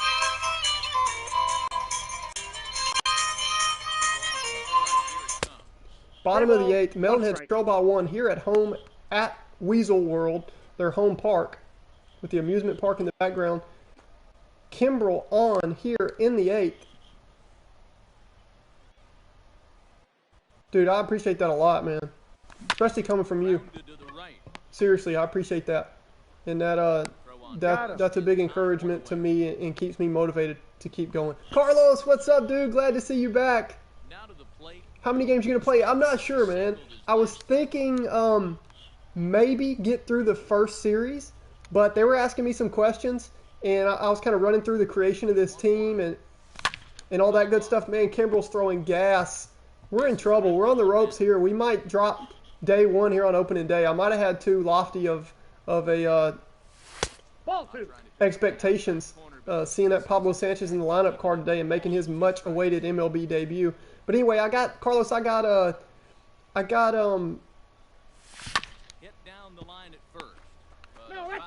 talking about, you know, the pitchers and why we made them and all that and that good stuff, why we made them the way we did. So I'm not sure if we'll get through 3 games. I will definitely try. I'm definitely going to play another one, though. Great question. And, dude, it's just good to see your name pop up. You know, you were one of the first people that popped up in that first stream and found me and just really got me motivated to, you know, ending up getting the settings right and all that good stuff. So I appreciate seeing your name pop up, dude.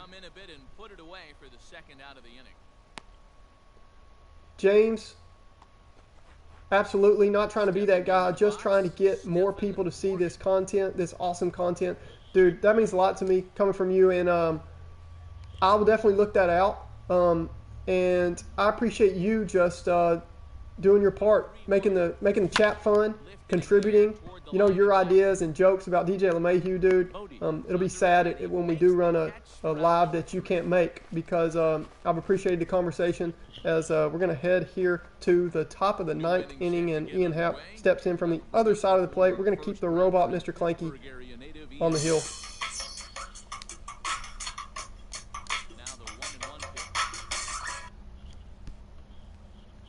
Ian Happ already homered from the left side of the plate, and he's going to get a base knock there from the right side. Marky's got a strong arm. He's going to, yeah, Mikey's too lazy to even cover first. James, you're a wizard, man.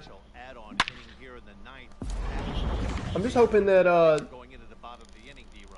Yeah, you love I'm hoping that Oh, that's oh, give us a call, Blue. chance to breathe a little bit, not having to come As out there Kimmy with Ekman's dad, Coach Eck, is Coach Ekman. He's oh, ground ball to Jocinda Smith. She's gonna make the play. Second for one. He's out. Jocinda to Stephanie to Mikey. Nugget giving him some love. He likes it.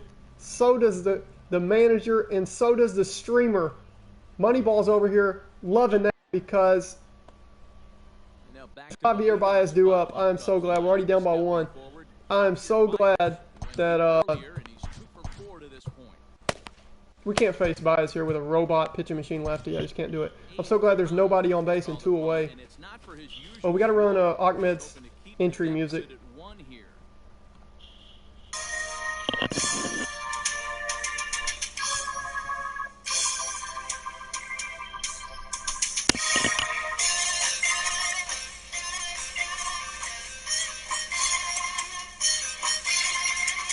All right, so we'll just see one pitch, the cutter there from Ahmed.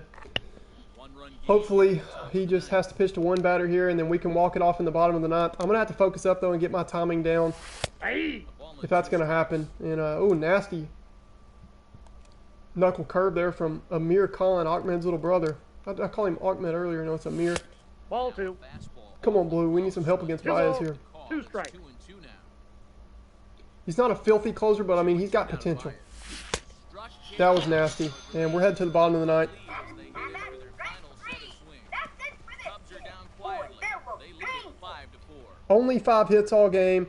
Ahmed, no, it's pitcher spot due up. We're going to pinch hit. Then Pete Wheeler and then Pablo. So we do have our cats due up here in the bottom of the ninth as we're going to face Rowan Wick coming on here for the potential save for the Cubs. Hopefully we can send these fans here in Weasel World with the amusement park behind us. Hopefully we can send them home happy before we come out tomorrow, which will also be on the same stream. Don't get me wrong. We're going to pinch hit here. Big bottom of the ninth due up. We're going to find a player to pinch hit. Then we've got Pete Wheeler and then Pablo Sanchez. We're going to try to steal a win here from the Cubbies here on opening day.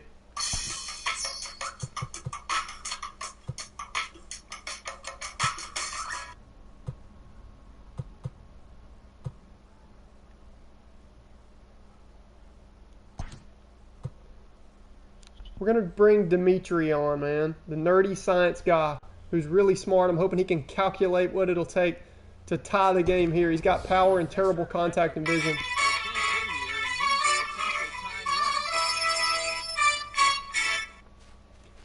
With us struggling at the plate right now with our timing, it's probably not good to bring on a guy with 12 vision. But hey, if we can catch one, we're going to tie this game. That ball is flying. And on Legend, if the guys have low vision, the pitch comes in even faster. And we have a lot of low vision cats in this lineup. We're up against the ropes. Swung on and missed. He got it. Filthy, man. We just can't hit it. When your closer comes in and strikes out the first guy he faces, everyone on the team can kind of... In steps Pete Wheeler. Come on, Pete. Get us going, man. I'm getting a little nervous. Retiring that lead outside is always huge when you're trying to shut one down.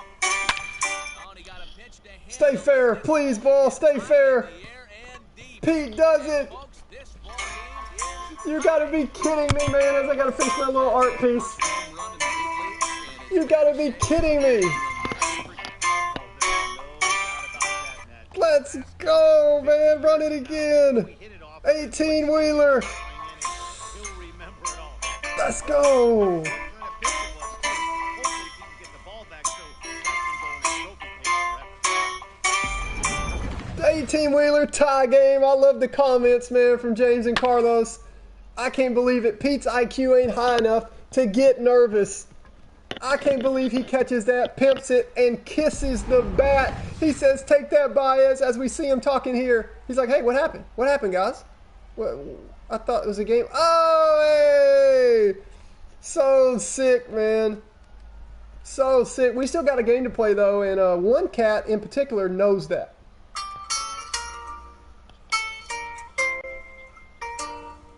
into the box now. Pablo Sanchez. Ball, that's just out. Dude, I might be more nervous here than playing a World Series game on DD. In fact, I am more nervous here than playing a World Series game on DD. Or, like, this is 11-0 on BR nervous right here with Pablo Sanchez due up in his Major League debut after a Pete Wheeler bomb ties it. Now the 2-1 pitch. High fly ball. Dude, good timing. We're just below it. Are you serious? Pablo just misses it here on Legend difficulty.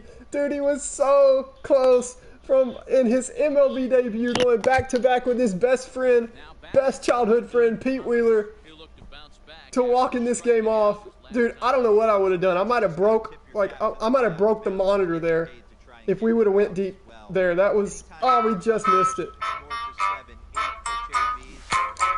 We did, Carlos. Dude, we just missed that ball. I really couldn't believe when we crushed it like that. I didn't realize it was a little bit higher than I thought. But, dude, it kind of, when it didn't come off the pimped animation where he started doing his little home run animation, I was kind of confused. Oh, nasty curveball. You know, that's going to send us to extras. He's out. That's going to send us to extras. And, oh, man. Pete Wheeler, what a home run. Ties the game. Pablo just misses one. Carlos is right. Just missed it from getting a back-to-back bomb here after struggling all game. You know, that makes me feel better. And we're going to head to extra innings. All righties due up here. This is kind of a tricky spot. We do have an off day. So if we want to go to the backyard, one of the backyard kids, we could go here. Man, these cats really crush lefties. I do not want to go to Josh Hader here. But, I mean, how do you not go to Hader? How do you not go to Josh Hader here? Y'all make the call. First one to Carlos. Actually, me and James talk a lot, man. Carlos, if you can get this comment in time, who do you think we go to? Freddie Peralta, who's a righty. He has good strikeout stuff. Not great control. And he is due up against righties. Oh, Carlos wants Hader. Carlos wants Hader. It's spoken. He doesn't care that it's all righties. Look at Josh Hader's strikeout numbers.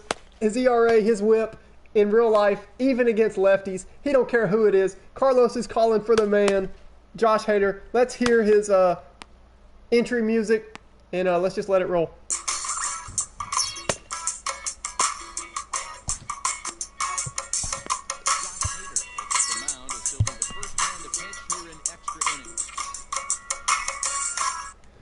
Carlos calls for Josh Hader here in the 10th inning to keep this game tied, and I like it. Man, that slider's just filthy. We do have green trim on Hader's glove, which is pretty cool for this Melonheads franchise. I like the call. What's up, Benjamin? And it's fouled away. Baseball time. Is that what you meant to say? What'd you mean to say in your comment? Hader time. Yeah, there we go. Hader time, baby. As we get a pop out, oh no, I hope I make this play. Dude, it's so hard with no fly ball indicator. Marky's going to make the play, man. Hader time here in the 10th. So in Backyard Baseball, they did have pros. Chris Bryant walks up. He comes into this appearance in the midst of a 1-for-4 day. They did have pros featured on that game. They had Ken Griffey Jr. They had a lot of players, A-Rod. And they had Randy Johnson, and Josh Hader reminds me a lot of Randy Johnson. He also pitches like Marky Dubois, so I thought he was a great fit. You know, if they would have made a Backyard Baseball 20, if it was still around, I think we could definitely agree Josh Hader would be one of the pros. Morgan can't quite get there. Benjamin, good to see you, dude. You should have commented earlier, man. I didn't know you were with us. I know you were nervous, dude. You better not be rooting for the Cubs. Benjamin is a big Cubs fan, so I'm hoping he's not rooting against the Melonheads here today. Benjamin, can you put aside your love for the Cubs just for the sake of this fantasy franchise? You know, it's not real life. If it's real life, you know, then we'll see. But who are you rooting for here? Hope it's not the Cubs, bro. That would hurt me. He did say Hader time, so. Pablo at double play depth, closer to second base. He's not going to get there. Now there's 2 on with 1 out. Carlos is like, dude, quit talking. Focus up and get out of this inning. You're making me look bad. Slider a little bit up there to Contreras. And in comes Rizzo. I only just started watching because I had college today. Cool, dude. That's neat that you're in college, man. Good luck with all that. I got 2. It's kind of a whirlwind. It's kind of like it's one of those stages in life I call a washer machine. You know, it's just like you're just getting thrown around for a while in the washer machine, and you just got to hang in there, show up every day, and think for yourself. I just want to encourage you to think for yourself, you know, and you're your own person. You're a unique dude. Think for yourself. I know you will. I know, you know, baseball fans in general, we're usually pretty knowledgeable dudes, and Fouled away. And just keep moving forward in college, dude. Obviously rooting for the Melonheads. I like that. Let's go, baby. Benjamin gets it. Ooh, what a slider there. Oh, did he foul it off? Rizzo stays alive. How did he hit that slider, man? Full count. 3-2. These are the kind of ABs, regardless of the outcome. Dude, I'm so happy about that Pete Wheeler, man. For you three to pop in that Pete Wheeler ball, that makes the stream so much fun. Hater just misses the corner. Even here at Weasel World, a home stadium, we don't get the call. Hater's a little upset. That's going to load the bases. Right, no, first and second. 1 out for Schwarber. Carlos, that was a great call because these big lefties. No, it does load the bases. I was right. Yeah, the animation was a little slow. Ooh, Schwarber. Well, was Schwarber's animation acting like he was about to hit that ball over the Ferris wheel here at Weasel World. Nope. You got to be kidding me. He doesn't chase that. And that ball, come on, Blue, give us one. All right, that's it. Like, if Hater's just struggling, you just got to say, forget it. Get him with the fastball. Schwarber somehow early on a 95-mile-per-hour heater. Maybe he thought he was coming 98. They're going to Steven Souza, who's got some pop, but he's also got low vision, low contact, so I don't hate this matchup here. Okay, he almost made me hate it as he hits it in the sandbox there, the beach zone here in Weasel World. Oh, snap, James. Don't spoil it, man. But that's awesome. We can't get anything by you. Oh, no, please catch this. So Pete's already hit the bomb that ties it. Hopefully he's going to get under this. Oh, no! Oh, and he misses it. Oh, man, dude. And a relay to the plate. And he is in there. Man, I'm not sure I've ever seen a play like that. That was a before. real To say stinker that money error play, was costly would be a big Coach Eggman doesn't know what to say there. I don't know what to say there, dude. Yeah, James, thanks for the grace with the It was a single for him in his last RIP is right. That hurts me, man. I'm going to play some background music, just try to soothe us.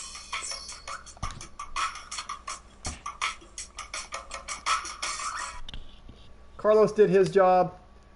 Hater got us out of it. And with no fly ball indicator, Pete just, man, he homered. And, man, he just hasn't seen high fly balls like this in the pros. Pete bench next game. No way, dude. He hit the ball to tie it. That one's on me.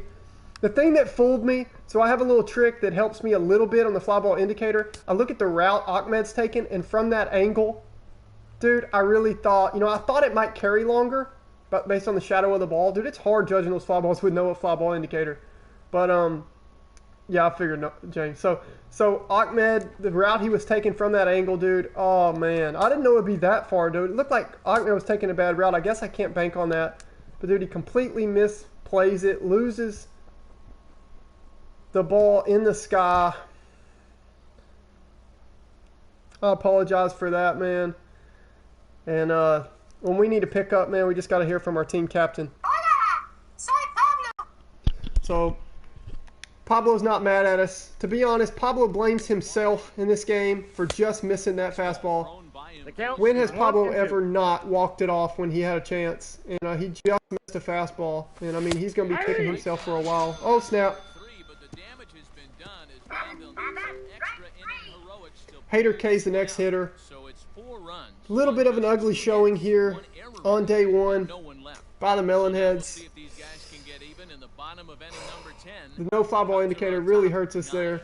Jeremy Jeffress makes an interest. He's got a sinker. He's pretty filthy. Sinker slider guy.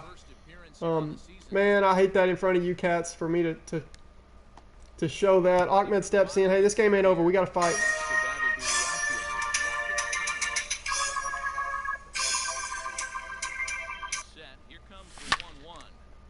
Ahmed, first pitch well, and they're playing super deep, and that ball's going to drop. We'll take it. We just need base runners. That was an inside the park grand slam. Carlos, I noticed that, dude, and yeah, I do need to check. You're right. I need to check and see how it went. It should have went as an error. Scored on a fielding error. So at least they didn't call it an inside the park grand slam, Carlos. I'm glad you said that. So as you see, it does say that he scored on a fielding error. It went as an error by Pete and not an inside the park grand slam. That would have hurt Hader's stats. So it doesn't go against Hader. Oh no. He's out. Double play. That's probably going to do it here, man. We are still going to run the second game of the series, and we'll run through it a little bit faster. But defense catches us, as it so often did in backyard baseball. And this team's a little bit undisciplined, so we did show some potential with hitting. But we're going to let Sunny Day make the call here, and then we're going to just immediately run game 2 right here on the stream. We're going to get through it a little bit quicker. Yeah, good game to the Cubs, Carlos. I agree. They really outplayed us. We were lucky to catch that Pete Wheeler home run in the 9th. Pablo just missed a walk-off, dude. He just got under it. And then in the 10th, Pete Wheeler, poor dude, misjudges that fly ball. We're on Legend. We have a no fly ball indicator. That was tough. So we got to tighten some screws, man. We got to start playing a little bit better. But we're young. We're 19 years old. This is a long-term game, dude. This is a very first game of this humongous Melonheads team, this Backyard Baseball inspired 2020 franchise. We're going to let Sunny Day make this call, and then we're going to just go right into game 2 of this season. This is Sunny Day, wishing you all peace, harmony, and great baseball. See you next time. That was filthy, dude. That hurts. Carlos, I really like the call that you made going to Josh Hader. It was the right call. We do get an off day to think about what just happened, and we're going to run with it. Game 2 here against Chicago. We are facing Yu Darvish, which just, dude, he's one of the filthiest pitchers in baseball. His movement is one of the best in the history of baseball. The dude's an absolute wizard. What a heartbreaking loss there in Game 1. But we're a young team. We got to figure it out. We get another game at home at Weasel World. Angela Del Vecchio. The girls really were kind of our MVP. Keisha, Jocinda, Stephanie, they all had an RBI. Kind of want to get Tony some run here. Let's see. Tony's a really good fielder. Jocinda can play second. Yeah, that's what we're going to do. Stephanie had a good debut. I want to see Tony in the field, though. Pablo looked really good at short with those 2 jump throws in the first, so we're just never, sitting him at short there.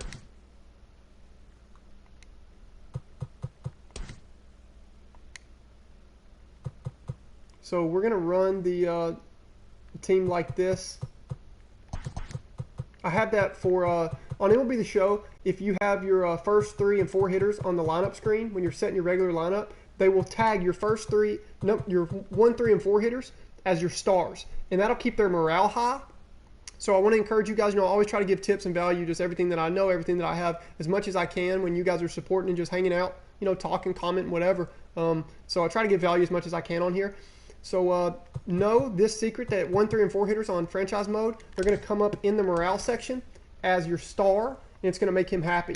So right here, I moved Pablo to second, but it still says star. So the trick I do there is on the main lineup screen, I have him third. Because Mikey, I wish I could have him as my star, but just the big hitter playing first base. These guys help us in the field a lot, center field, shortstop, left field, and Ahmed he just rakes. Pablo and Pete definitely. Man, that fly ball, that error from Pete hurt in that last game.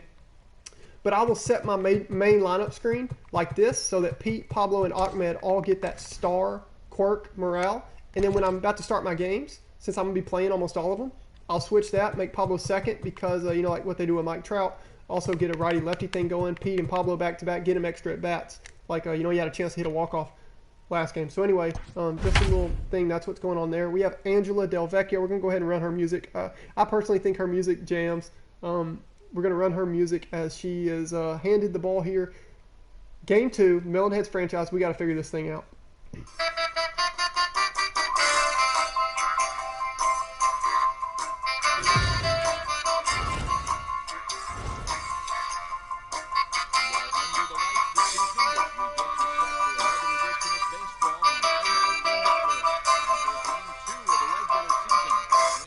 Also got to say thank you to everybody that ever likes my videos, whatever. Angela's out there throwing long toss. I'm telling you, these guys aren't quite polished yet. We're not used to the big league scene yet, but just do want to say a quick thank you to every single one of you that have ever dropped a like or anything on my content, dude. It keeps me motivated. And I don't compare myself with YouTube standards because that's not here what I'm trying to do. I'm just trying to meet some friends, have some fun, and have fun with this Melonheads franchise. Whatever it is, he throws it well. Javier Baez steps in after homering his first pitch he sees from Ernie Steele yesterday. Hopefully he doesn't hit the Ferris wheel here today. Ground ball to Pablo. This ball's deep in the hole. He makes the throw. He's going to get Baez by a step. Nice way there to start off the game. Pablo Sanchez with a nice play from shortstop. I'm hoping he can get it going at the plate. He was, what, 1 for 4 yesterday and just missed a walk-off home run. Then we lose the game in extras on an error by Pete Wheeler because we have fly ball indicator turned off and it gets all kind of crazy. But, Angela's looking pretty good here. And no, not in that way. Looking pretty good on the mound. And 0-2 count here with 1 out. Oh, she rings up the hitter. Let's run it.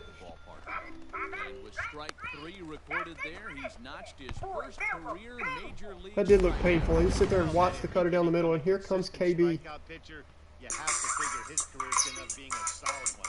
All the best pitchers at this level have at least one pitch that they can go into in tough situations. So we'll see if he becomes one of those guys as his career goes along. Ground ball to Angela. She's not a great fielder. Makes the play there, makes the throw, and we're going to head to the bottom of the first just like that.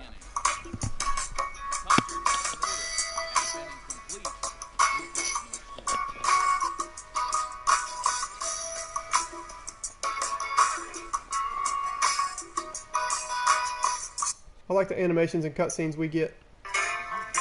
Yu Darvish starting on the mound for the Cubs. We got to figure him out. He's got a nasty slider, one of the best pitchers in baseball. He's got like 12 pitches though, and they all play well.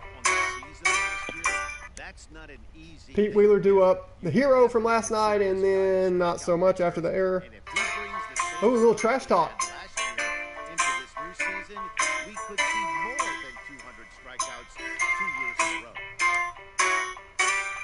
Pete has to step in against Darvish here after that play, but he knows he's got the team behind him. These kids grew up together. That cutter was filthy. Looked like a Yu Darvish cutter. And he knows he's got the team behind him. Their chemistry is going to be fine. Every single one of them are close, other than the robot, Mr. Clanky. He doesn't really know what's going on because he's a robot. So Pete stepping in here today, he knows his team's still behind him. He's still this team's leadoff hitter and everyday center fielder. They just appreciate the home run, keeping them in the game. And Pablo puts it on himself. When he got to the locker room, he said, man, that one's on me. Pete should have never been hit a ball in the 10th because the game should have been over in the 9th. When I step up in the bottom of the 9th after my boy Pete ties it up and I get a fastball like that, I can't get under it like that. Just missed it. I left it in the middle. Ball was about right there. And Pablo hits a deep, high fly ball to center field. Would have been a walk-off in our first ever game in Pablo's debut on the stream. That one hurt. But Pablo said, man, you know, that's what I'm here for. That's what the legend is about me. That's what I always did growing up. But I got to do it in the big leagues now. Speaking of, Pete's going to find the ball down the line. Let's see if Kyle Schwarber can throw out Pete. We're always going to be aggressive on the base pass with him. Oh, he does get thrown out. So we've got some things to work on. We're 19 years old. We're going to be making some mistakes, but we're also going to show flashes of greatness. Speaking of...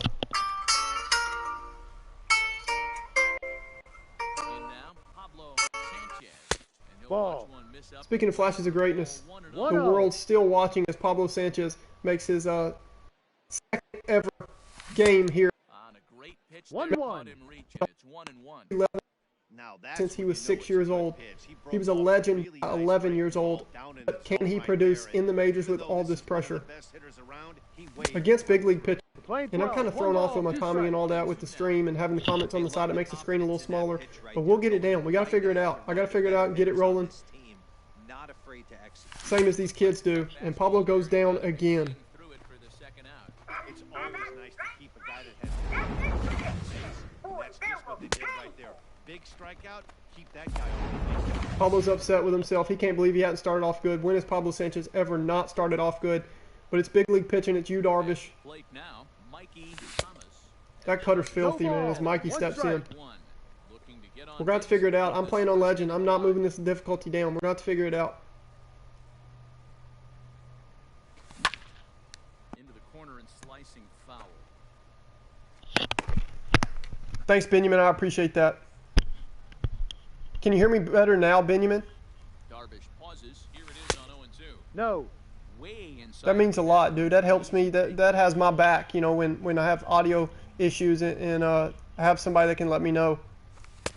And Ball, it's to no. 2-2 now with the bases empty and two Playing gone 2 for the balls, inning. 2 strikes. Sweet, dude. I really appreciate that. That helps me a lot. You guys are I appreciate, man. I have 6 viewers right now, Rizzo but dude, I wouldn't trade my 6 viewers I've got right now for 1,000 because you guys are knowledgeable baseball fans and you make it fun.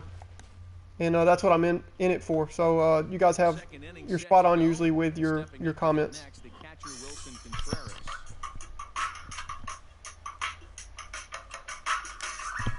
See if Angela can, while this offense is still trying to figure out big league pitching and the pressure of opening day in the regular season in front of home fans Hit high. after a long-awaited debut by this entire team of kids that grew up together and played together, won many Little League World Series. Got him. The swerve that time, and that'll be the Angela Del Vecchio. And the rest of the girls have been the one that have kind of kept us going. They're not worried, man. They just appreciate getting the chance to play in the big leagues here High. and show that girls can play too, backyard baseball style. The windup and the 0-1. See if Angela can turn in a good game here and keep us in this game. Maybe we can steal one back from the Cubbies. They're a pretty good team though, and gets another strikeout. Every pitcher looks to get off to a good start. I'd say he's off to the first 5 batters he's faced. He's sent down via the strikeout. Stepping in now, Kyle Schwarber. As he'll take a look at a slider here that finds the zone for strike 1. Man, that's Forgot to put quick counts on. I cannot believe that. He's got a chance at an immaculate inning. No score here as we play inning number 2. We're going to play through without quick counts, but that's okay. We're just going to have to be patient. Hot shot on the And I was just going to play 2 games anyway, so it should work out. throw on to first. I might run a third, just depends. 3 up, 3 down for the But and Pablo looks good at short. We just got to figure out how to hit with him as Ahmed Khan steps to the plate here in the 4th. You totally rock, dudes. striding forward now. Rocket Khan as he'll get his first opportunity in this one. Darvish is tough to try to figure out here on Legend difficulty. Now the pitch. It's kind of a no-hit watch every time Yu Darvish takes the mound. And 0-1, here it comes. Hit on the ground out. especially against a team of 19-year-olds with Pablo kind of In time. not really slumping, but for Pablo Sanchez, it's a slump. Digging in, Flash Phillips.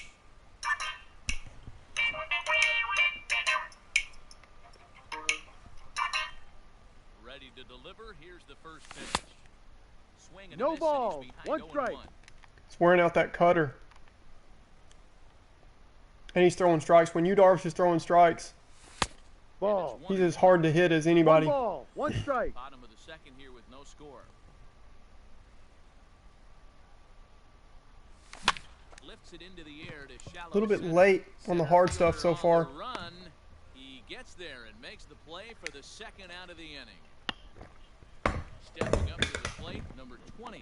Ian Happ takes his time. I got to hurry and get Marky's theme song up. Now pitch on the way. Falls strike down in the zone. If Darvish is locating that pitch and they're giving him that strike, it's officially a no-hit watch. With Yu Darvish on the mound, we got to figure it out, man. He's filthy. 0-2. And he's down 2 strikes. Man, you don't see this. I gotta nowadays focus up here. much. The guy who's willing to work east-west consistently. A swing and a miss. That retires. Marky Case, Melonhead struggling here. Somebody got a dose of vitamin K. Darvish feeling good. You can tell, hopping off the mound and jogging to the dugout. Del Vecchio, though, his counterpart's also pitching a good game. So this will be interesting to watch. Retired in order. We are on Legend difficulty, no fly ball indicator. Tied the game with a home run in the 9th with Pete Wheeler. Pablo Sanchez just misses a walk-off. Then we lose it on an error by Pete Wheeler in the 10th. here on Game 2 in 2020. Melonheads start the season 0-1. They are 19 years old. They're only going to be getting better. And that starts with me. I got a lot of low vision hitters that have potential, but they're young. I got to focus up and get it together. It's very difficult being a Angel's pitching really well, though. This has the potential to be a couple good games from the pitchers superior hitter from the left side No ball. as opposed 2 to the strikes. right side. and could make for a quick game. I need some ideas as we get kind of a slow moment here in these middle innings in a 0-0 ball game. I need you guys to throw out, just kind of be thinking. You don't have to comment yet, but just kind of be thinking. Oh, first step back. Nice play by Ahmed. Need you guys to be thinking about a potential name for Amir and Ahmed Khan. They're brothers on this team. The name of their band. So they're going to be in a band. They were in Backyard Baseball. They have like rocker music for their theme songs. Angela Del Vecchio, man, hitting spots. She's looking as good as Darvish here. Facing Darvish here in the third. 0-2. Both teams without a base runner so far. Complete different game from the game from game 1, from opening day. But you see the roller coaster there in Weasel World. The old Backyard Baseball amusement park is our home stadium here. We are in between innings. You guys be thinking about the name of a potential band for the Khan brothers. As Jocinda Smith steps into the box here to start off the bottom of the third, we got to get something going.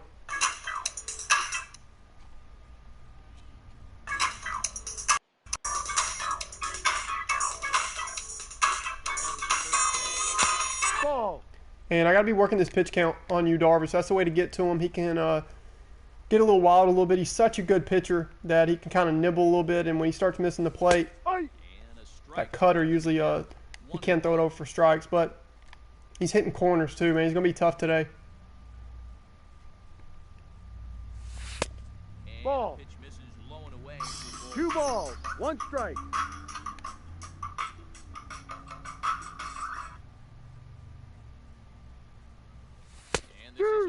Come on, man. You can't give him that pitch. You can't give him that pitch, man. It's supposed to be 3-1. Count is full. At least they didn't give him that one, as Tony's looking to make his Major League debut. He didn't get to play yesterday, so we'll get to hear his theme song, and he'll make his debut tomorrow. He's a terrific fielder. He's the best fielder on our team over there at the hot corner at third base. Jocinda staying in, fouling that one off, fights it off. Man, look at that pitch chart from Darvish. He's staying away from the middle of the plate here to Jocinda. He does anyway, though, man. He's so filthy. 3-2 count battle here against you, Darvish, here in the third inning. Oh, that two-seam was filthy, and it buckles Jocinda. Anytime you get rookie, you have to expect a certain That was painful. We'll also be doing more audio clips, debuting a little bit more, even this game. But also, I'm going to record some on my old game that I still have in play and have it for the next video or stream that I put out. I imagine it's going to be a stream, as we're about to hear Tony's theme here.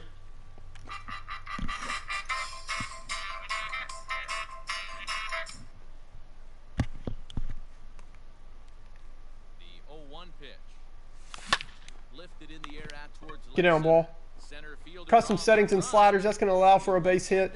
Always a unique gameplay here, especially on this series. It's a Backyard Baseball tailored Probably no happier person in the ballpark. Tony the Dude has just collected set his of first settings and hit in the sliders. big leagues, and as is We're going to put that ball in the clubhouse, showcase it as Tony Del Vecchio's first ever Major League hit. his trophy case. Yeah, good for him, and congratulations. Listen, he's worked his entire lifetime for this moment, and he's obviously That'll bring in the pitcher, right now, but you can bet inside Angela his head, Del Vecchio, one of the coolest theme songs At the plate, number Ball. 40. As he'll lay off of all time. in the dirt for ball one.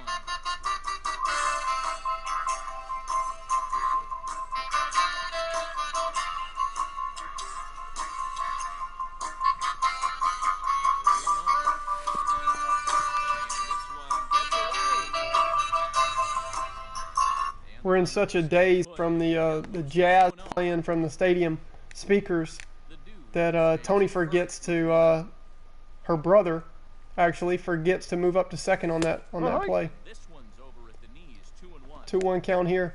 Yay for Tony on his first MLB hit. Thanks, Benjamin. Appreciate it, dude. This we forgot to put quick counts on this game, but that'll be okay. We'll just run some more audio and talk a little bit more. Talk about ideas and storylines as we go to a 3-1 count here to Angela with her brother standing over there on first base. They both can hit a little bit. They're not going to put up good averages necessarily, but they both got some pop. He's a terrific fielder. She's a good pitcher. 3-2 count here. Come on, I held up. That's a check. Did he go? They say Angela holds up. She walks against Darvish there. She said, hey, I'm a control artist. And I guess she's going to carry the bat with her down to first. In steps Pete Wheeler.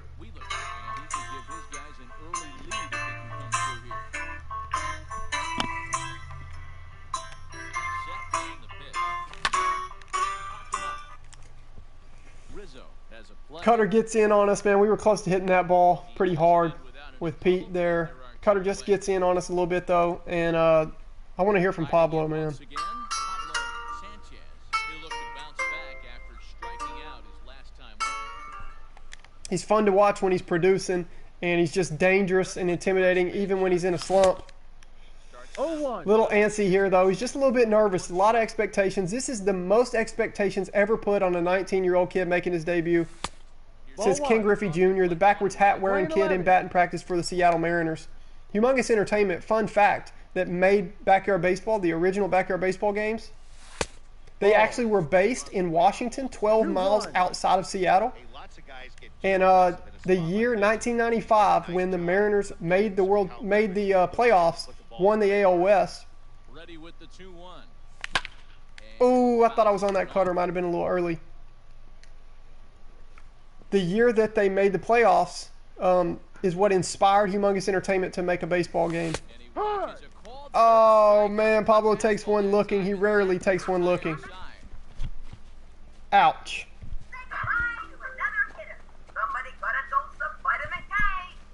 Darvish looking good here. Giving up 2 hits in that inning and a walk.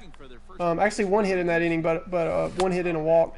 Angela, though, currently has a no-hitter through 3 innings in her Major League Baseball debut. Fly ball. Hopefully Pete doesn't mess this up. Angela's got a no-hitter. We have no fly ball indicator on. Dude, that scared me. I'm going to be so nervous. As long as Angela has a no-hitter, I'm going to be terrified. Sitting here playing on Legend difficulty with no fly ball indicator. Ground ball to short. See if Pablo can make this play. 2 away. Angela's cruising, man. She's getting outs. She's saying, come on, boys. We got to start hitting. Even I drew a walk. Another ground ball. Pablo can't get there. That's the first hit of the game for the Cubbies. Man, I'd like to get through 4 innings with a no-hitter. Pablo didn't get a terrific jump. He usually gets a great jump, but KB gets that one through the middle of the infield, and that's the Cubs' first hit of the game. Next to hit will be Wilson Contreras. No, that's outside. Is off the plate for a ball, 1-0.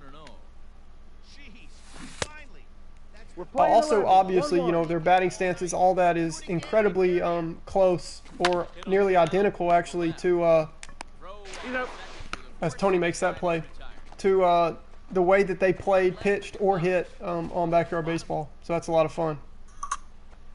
Mikey Thomas, Nugget, due up. He's got some pop. Beautiful swing from that left side of the plate. Due up here in Game 2 of the Melonheads franchise here in 2020. Facing you, Darvish. You'd think by now one of these 2 teams would be able to get some base runners on and get them in, but that hasn't been the case. Darvish is hitting corners, man, and they're giving him every pitch. See if Mikey can get something going. Good timing on that slider. We are starting to get the timing down there. If we're good on Darvish's slider, that's a good sign.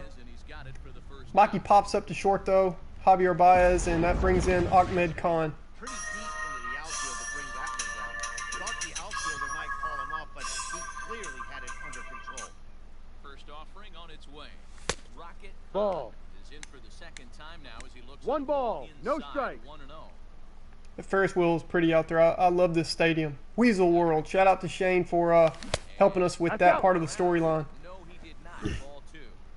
Pitching has Weasel World Amusement Park. scoreless in inning number 4. Too far out in front. Ahmed gets a cutter down the middle. Fair, 2-1.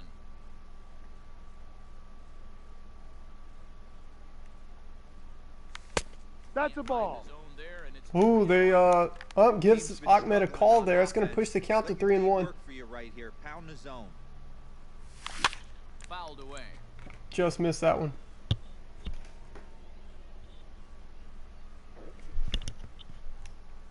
Counts full here to Ahmed in the 4th.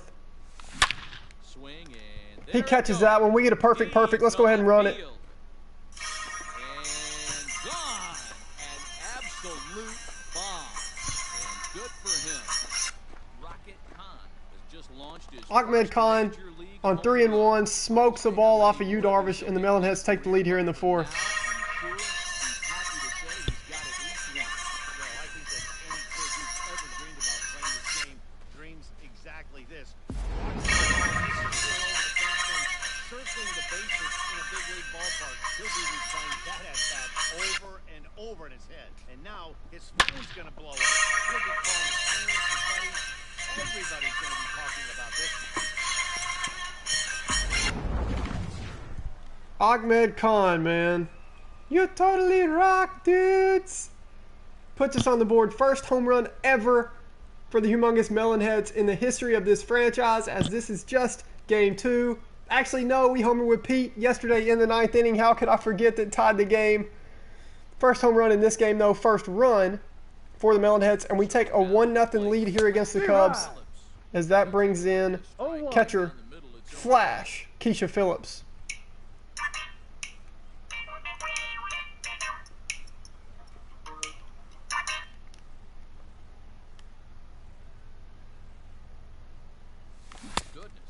Filthy cutter, man.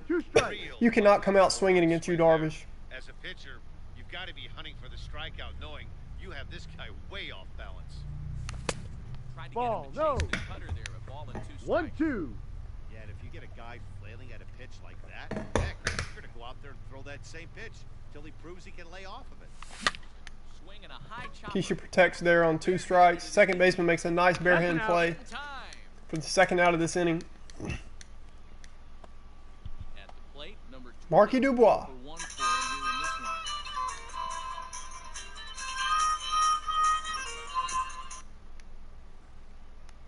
First pitch on its way.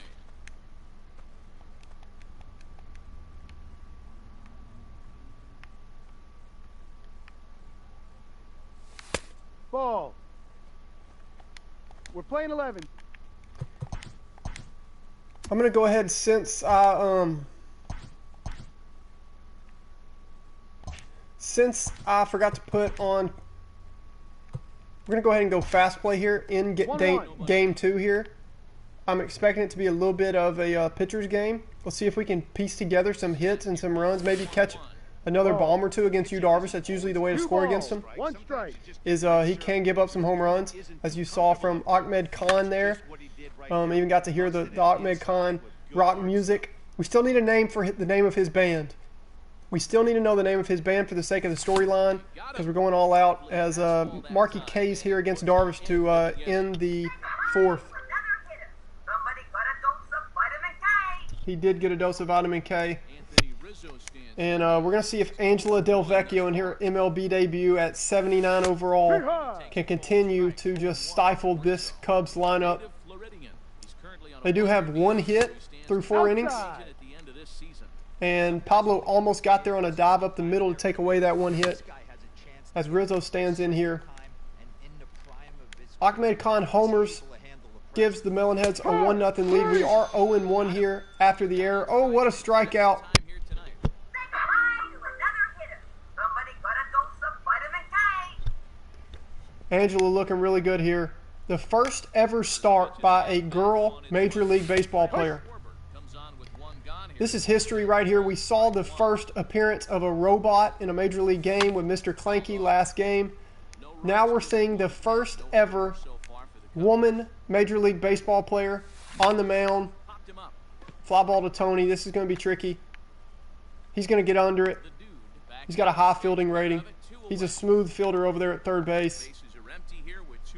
Angela's just cruising in this game. First pitch is a slider called for a strike. Barely able to make contact. Down 0-2 now. You can definitely tell with that foul off right there that he's picking up spin on this pitcher's off-speed stuff. It's actually the perfect game for us to forget to do quick counts on because, Line drive base hit. Because we get to see Angela and Darvish, both really good pitchers, work the strike zone, see how these hitters can piece together at bats against them. When Darvish is pitching well, he's really good and fun to watch. Oh, ground ball to Mikey. Pablo, he's just going to go to Pablo, give Pablo some love. Try to get Pablo out of this little mini slump he's in. He did get a double in day one, but that's been it so far for him. And Jocinda Smith due up to start this bottom of the fifth inning.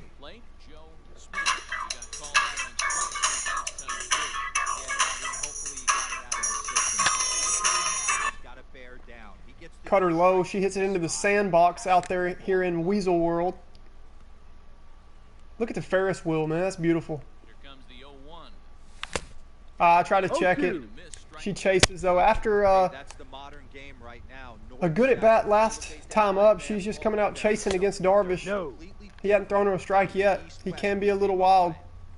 We got to see if we can piece together at-bats here and get the first ever win for this Melonheads franchise here on MLB The Show 20, but Backyard Baseball Edition. She fouls off a good cutter there.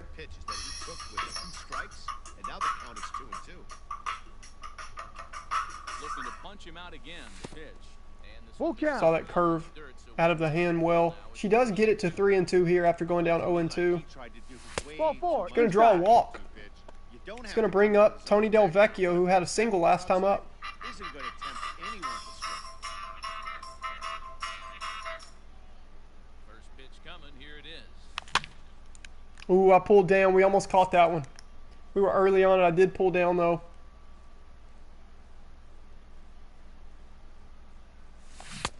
Oh, he had him fooled there. No Darvish ball. changing Two speeds strikes. with that cutter. I've seen it at 88. Now he's throwing at 86.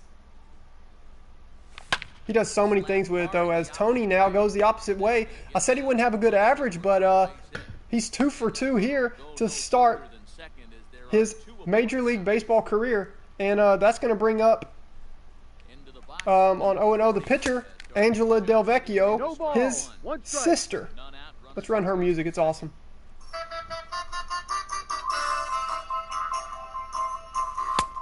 Ball. We're playing 11. 1 ball, 1 strike.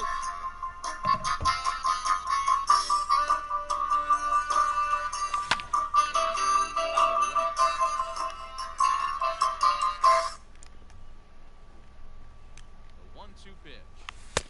2 balls, 2 strikes. Piecing together good at-bats here on Legend against Darvish. I am happy to see that. We'll normally have quick counts on so that these games will fly by a little bit faster. I'm actually, with Carlos asking me that, I'm actually having a lot of fun and trying to figure out hitting better here on Legend. I just have been seeing the ball a little bit weird. We've got the screen smaller with the format of the stream I've got up, but I'm glad because I love the comments and you guys interacting. It makes it a lot of fun for me as he steps up to the plate here. So the lineup flips over and digging in. Pete Wheeler. Last at bat didn't go his way as he popped 2 on, 1 out in the 5th. first off on its way. No. Hey, this is a left-handed And hitter. best friend 1-0. Pablo Sanchez, They want to turn to most hyped prospect of all time since he was 9 years old, stands on deck. He's 1 for 5 so far in his short major league career. 1-1. Here it comes. No. But you have to imagine we're going to hear from Pablo before too long. How long is it going to be before his first major league home run? And he turns on one. Speaking of, Pete catches one. That ball's deep. Jay Hayes going to look up, and that ball is gone. This one coming back.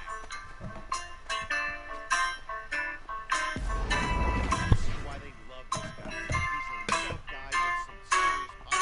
He pounces on this mistake and knocks Pete Wheeler out of here.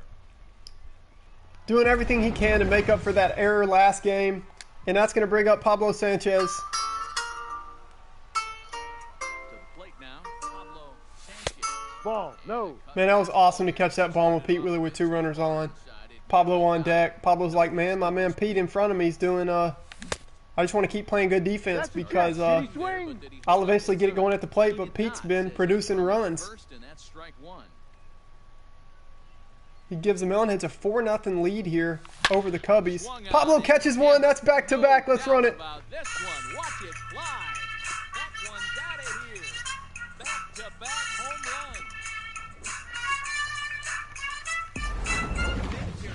runs. Unbelievable. Pablo and Pete, you would think we're going to see some back-to-backs from them in that 1 and 2 spot here in Weasel World. Pablo crushes that one, man. Finally, Pablo Sanchez, first ever Major League home run, and it's a back-to-back with Pete Wheeler. You just wish he could have done that in Game 1, but hey, he's getting the Melonheads going. Mikey nearly goes back-to-back-to-back. Almost hits that ball into the concessions over the right field bleachers, but it goes just foul. 0-2 count now. Gets another cutter. He smokes that one. Another perfect. And finally, we're starting to piece together some hits.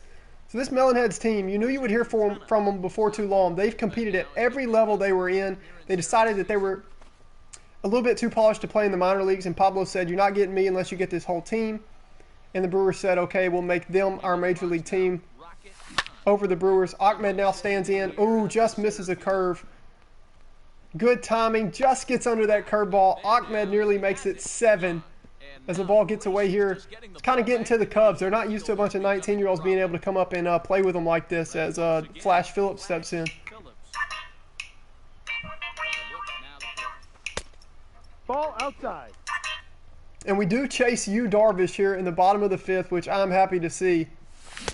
He's such a good pitcher. 1 ball, 1 strike. It's not easy to get Man, I love this stadium, and that Ferris wheel just looks awesome. Effective location as long as he keeps it above 1 the letters. ball, 2 strikes.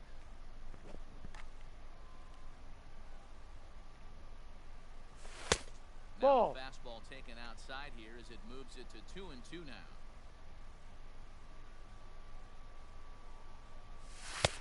Full count. 3-2 count. We are having some good at-bats. 3-2, 2 out, runner on first. Runner's going to be on the move. Yes, Mikey Thomas with 8 speed. On this pitch. Thought that was a curveball. Started up and away. Great pitch. Strikes us out. That's going to end the 5th inning. Somebody got a dose of vitamin K. Jose Martinez will grab a bat and lead things off here. Jose Martinez coming on for Quintana. And Angela Del Vecchio now all of a sudden has a 5-run lead, and she's going to try to hang on to that. Fly ball, no fly ball indicator. Let's see if Markey can make this play. He does. Whew. 1 away. Luckily, the Melonheads have turned around the way that they're playing right here. Angela looks like a potential ace for this team. We'll just have to see, along with other storylines, as this game goes along. Hoping you guys are racking your brain trying to figure out a name. Oh, that's going to find a gap. Markey's not going to get there. Oh, he is going to cut it off. Javi headed to second. The throw from Markey.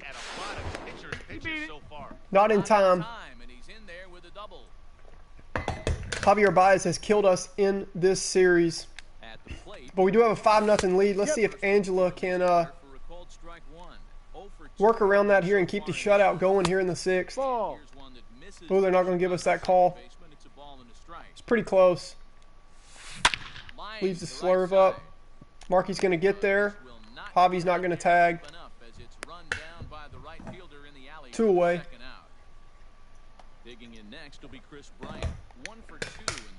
KB off to a nice start here in the new season. Batting .429, still looking for his first home run. I'm hoping it's not going to come here. We did see Pablo Sanchez first ever Major League home run last inning. He started 1 for 5 with a double. Ball 1. Ooh, come on, Blue. That ball, they should have rung him up to end the inning, or to end the top of the 6th. Oh, and then next pitch, Chris Bryant catches one. Pete Wheeler on the move. That ball nearly burns him as it keeps carrying, but that's going to end. We're in the middle of the 6th here. Let's run some music. Jeremy Jeffress to do the pitching in the bottom of the sixth. Stepping in and Marky Du Bois steps in. Number 20. He's likely just trying to put one in play here. 0 for 2 with a pair of strikeouts thus far. A bouncer up the middle. Base knock. Javi Baez dives. Can't get there. And it's into Base hit to start the inning off Jeremy Jeffress. Pitching in his second straight game. In steps Jocinda Smith. Stepping in now, Joe Smith. Ball. Pitch misses to almost ball one. Knuckle curve was filthy. Marky Dubois over there standing at first. This one off. A runner at first with no outs here. In Strike. there on the Nice out. two-seam there from Now, Jeffress. Kind of works as a sinker. swung on and lifted. Jocinda gets out in front of that one, but she flies out to left. He gets there to make the play for the first out of the inning. Digging in and looking for more, Tony the Dude. He singled his last time up. Tony Del Vecchio steps up. He's 2 for 2 batting 1,000 here on the young season and in his young career. 0-1. Fastball by him. Jeffress throws it right by the young hitter Hitter needs a cup of at coffee. 94. He was sitting off speed right. Gets another one and he hits it right up the middle. And that's a base hit. Dubois going to head to third. No, he's going to hold up at second. 2 on here, and the Melonheads might have a chance to, well, they do. They might In now. score some more runs here in the bottom of the 6th inning after a 5 spot in the 1 5th. ball. No Sat down strike. on strikes in his last at bat. 1-0 count to the pitcher, Angela Del Vecchio. She does have a little bit of pop for a pitcher. Ooh, she chases that one. 11, Coach 1-1. Ekman's not going to like that. Speaking of, Coach Ekman hasn't even played his daughter yet. His daughter is still on the bench. We haven't seen her yet. Oh, wow. There's a line. Chris Bryant was playing in, expecting the bunt from the pitcher, and Angela doubles He will score, and it's now a 6 to the left field wall. That's going to give the Melonheads a 6-0 lead, and in steps Pete Wheeler. Plate now, Pete Wheeler. As the first No baseman balls, swung 1 on and strike. missed for strike one. So far, 2 for 3 in this one. Ball. Maybe trying to So back him up after bit a there with 9 fastball.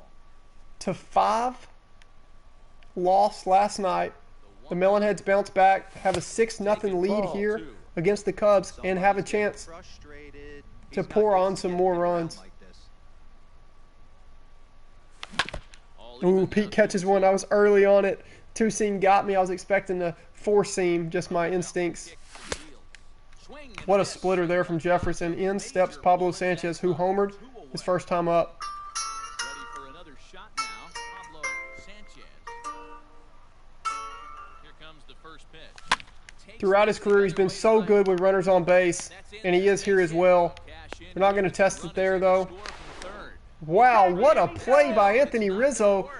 The Gold Glover cuts off the throw and throws a C to third base and gets Angela Del Vecchio, the pitcher, who had doubled earlier in the inning, before she can get back to third base. What a throw. That was a great tag by Chris Bryant. Mikey Thomas with a great play. Let's run the music. And that'll bring Anthony Rizzo to the plate. What a play by Mikey Thomas, man. It is. Yep. And Angela Del Vecchio continues to pitch to contact early in the inning, and then she's also throwing in some strikeouts as well. She doesn't get the call there, though. Pushes the count even to Anthony Rizzo. Two strikes to Anthony Gets Rizzo. that call. Let's throw one of her first palm balls or slow balls from Backyard Baseball. After those first 2 pitches, Ball 2. Oh, come on, Blue. You gotta be kidding me. I wanted that call, man. Strikes to Rizzo. Ooh, leaves that ball up. Center field. It's gonna be playable for Pete Wheeler out there in center field. Is there. It's always shaky when the ball's hit out there to him with no fly ball indicator, as we saw what happened in the 9th inning that cost them the game 2 thus far in this one. on opening day. Ha! Bottom part Here on of the game zone, 2, slider is Melonhead's looking a lot more polished. They just had to get a feel of what it was going to be like under the lights here in the major leagues. They've succeeded and won championships at every level. Seed over there to Pablo, and Pablo looked like he could have handled the ball twice that fast. That's going to bring us to the 7th inning stretch.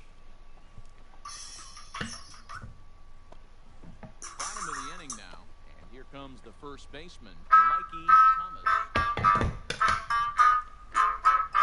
Jimmy Jeffers stays on for the Cubs.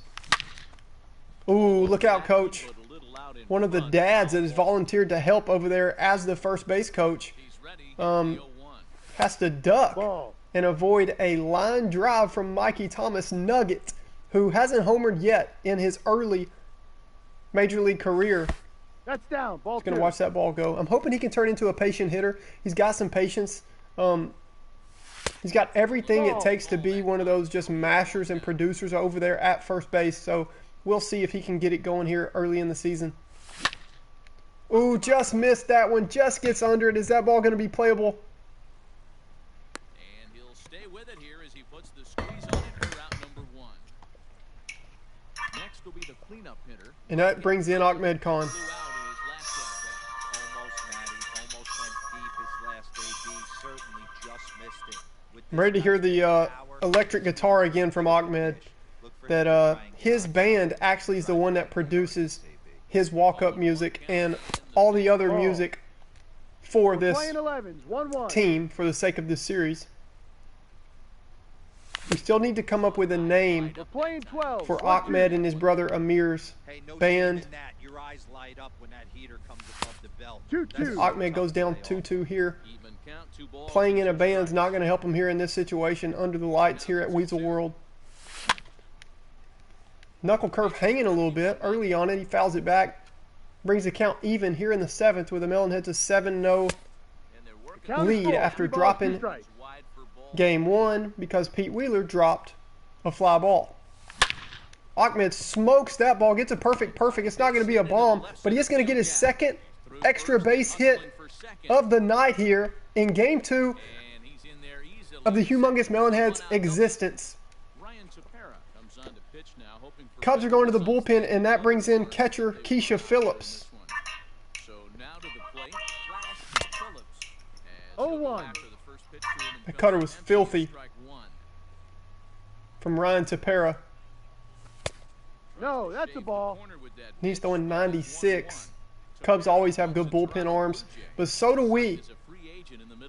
I don't know if we will have to use them, though, here with Angela Del Vecchio pitching a gem. And she's going to start the 8th inning, it looks like, for the Melonheads as Keisha goes down swinging, and that brings in Marky Dubois.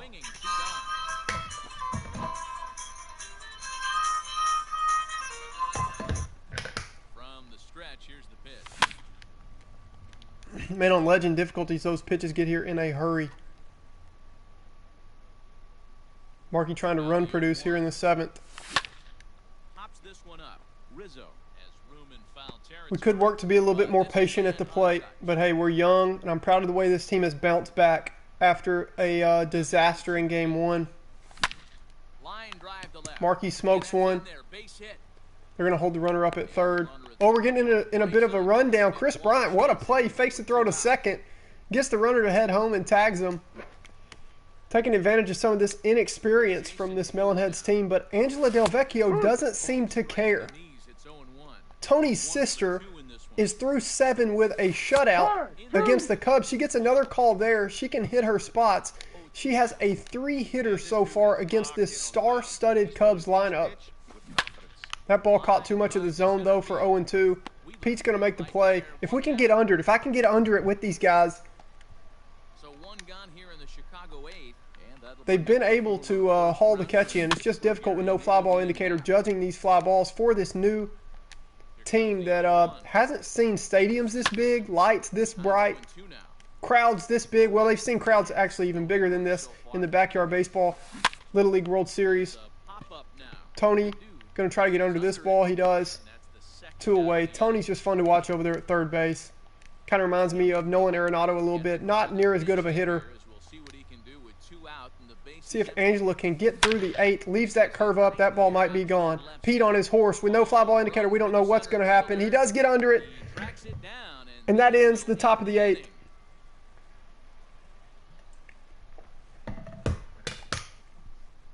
Dan Winkler enters now in a mop-up role as he'll try to keep the deficit right where it is. Bottom of inning number 8 set to go. And set to go is the second baseman. We've gotten to see what Weasel World Park No ball. looks like One strike. through different stages. We've seen it in the daytime, yesterday on opening day. We've seen it in the evening, and the lights over there in the Ferris wheel look pretty neat. And now we get to see it at night.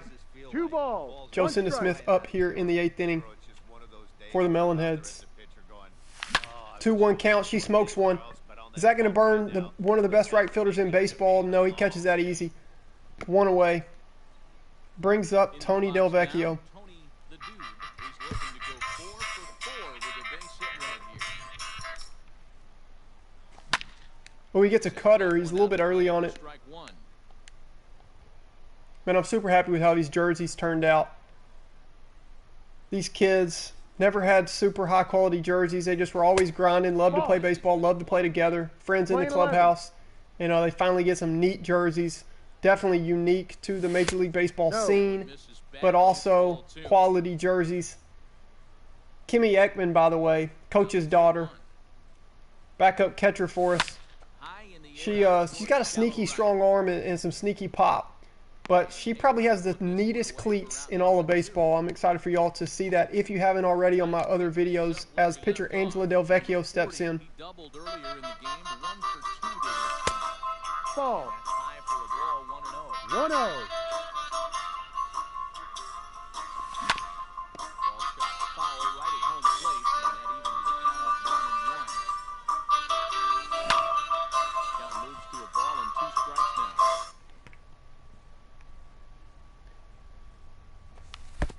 Ball. Nasty curve there. Angela doesn't chase it. She's ready to pitch in the ninth, see if she can close out this shutout, but she's not going to give up this at bat. She fouls off one there to stay alive. Now here it comes. And the That cutter was filthy. Looked more like a slider. That's okay. Angela Del Vecchio starting the ninth, heads out there to the mound to see if she can close out what has been so far a 3-hit set for the shutout. start of the inning. With it comes Javi Baez to the plate. Ready with the first pitch. Here it comes. Hit out towards second. Throw on to first Out. for the out, and that is how the 9th inning gets underway. Into the box now. Nico Hunter. No hits in 8 tries so far. He's struck out No, once. that's a ball. Oh, come on, Blue. Find this 1 ball. I think the No umpire strike. feels bad for the Cubbies here. How can you do that? These kids are 19. Swing and a They liner. beat us 9-5 yesterday. Don't be getting soft on us here. Plus, this is our park. We're at Weasel World. We want to go ride that Ferris wheel after the game, but we can only celebrate and go to the amusement park if we win. We want to go to Weasel World. Oh, she Ks. His glove as he holds on to preserve the strikeout, and there are 2 away. Somebody got a dose of vitamin Cubs are K. down She dishes out Vitamin K, and now she's facing Vitamin K, Chris Bryant. first pitch of the at-bat. The potential last batter of this game. Ground ball to Pablo Sanchez. He makes the play. He's out in time to get And it. And the legends have come back to even up this series. let's hear from Vinny the Gooch, man. I'm super proud of this bounce back victory. We're going to run a 3rd game as we get a look at Pablo Sanchez there. He's happy. He finally homered. His first big league home run. It takes a lot of pressure off. Now we get to just see him play baseball, do what he does best. Pete, Ahmed, and Markey out there datting it up. This team's played together for a long time. I'm happy to see them get their first ever win for this new franchise, the Humongous Melonheads. Let's hear from Vinny the Gooch on what he thought about this victory. And Angela Del Vecchio, what a game, man. These kids have really earned this victory. They played their hearts out and then some. They can all go home proud of their performances today. We're going to run the 3rd game of this series. I'm just going to get right into it. We will have quick counts on. I was glad that it didn't on that. We got to see every pitch of Angela Del Vecchio's 3-hit shutout. She emerges as, so far, our new ace on this series. We're going to face John Lester. We get our boy Ricky Johnson. Let's hear from Ricky right now as he's about to take the mound for the rubber match of this 3-game series homestand here with the Chicago Cubs. Hey, I'm Ricky Johnson.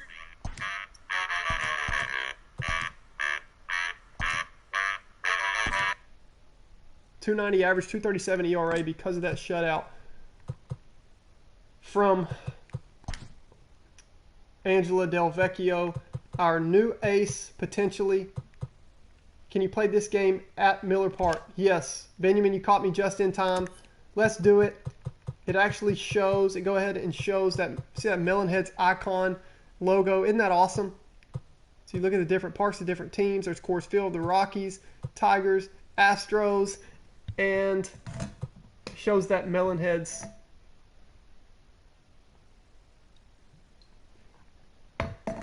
logo. Technically Miller Park, but we like to play our home games at Weasel World here with the amusement park behind us. But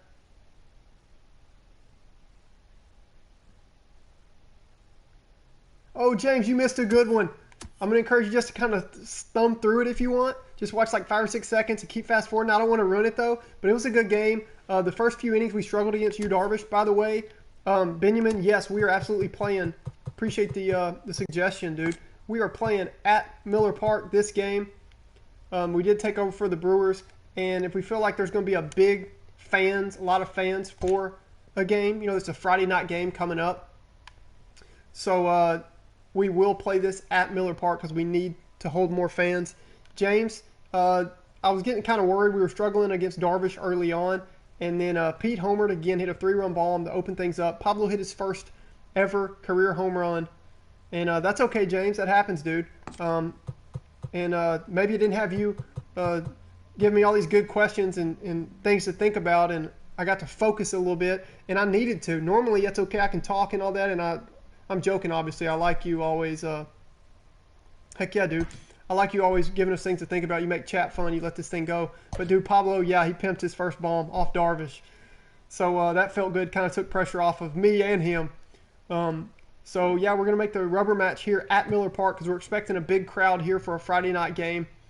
And we did get an agreement with that Brewers trade. Well, with the Marlins and with the Melonheads taking over for the Brewers to be this official major league team of this franchise, this organization. They will let them play some games at Miller Park because of the suggestion by Benjamin. Appreciate it, dude. So we're going to run into this game. We've got quick counts turned on here at Miller Park. We're going to get a little bit more fans in this game. We're going to give Kimmy Ekman a showing here as her dad, Coach Ekman, actually didn't play her in the first 2 games. She didn't want any kind of favoritism stuff talk going around the clubhouse. But this team's played together for a long time, so there's no animosity. We're going to have Tony bat in the 5-hole for us this game. And my man Ricky Johnson, man, takes the mound for us after Angela Del Vecchio, making the boys look bad, throws a 3-hit shutout against the Cubs in Game 2 and gets the Melonheads organization franchise in the win column for the first time ever. A historic win, a historic home run by Pablo Sanchez, the first of hopefully many. I don't know how many he's going to hit in this series, but it's going to be fun to see. And let's give Ricky Johnson the ball and send him out there for Game 3. Hey, I'm Ricky Johnson.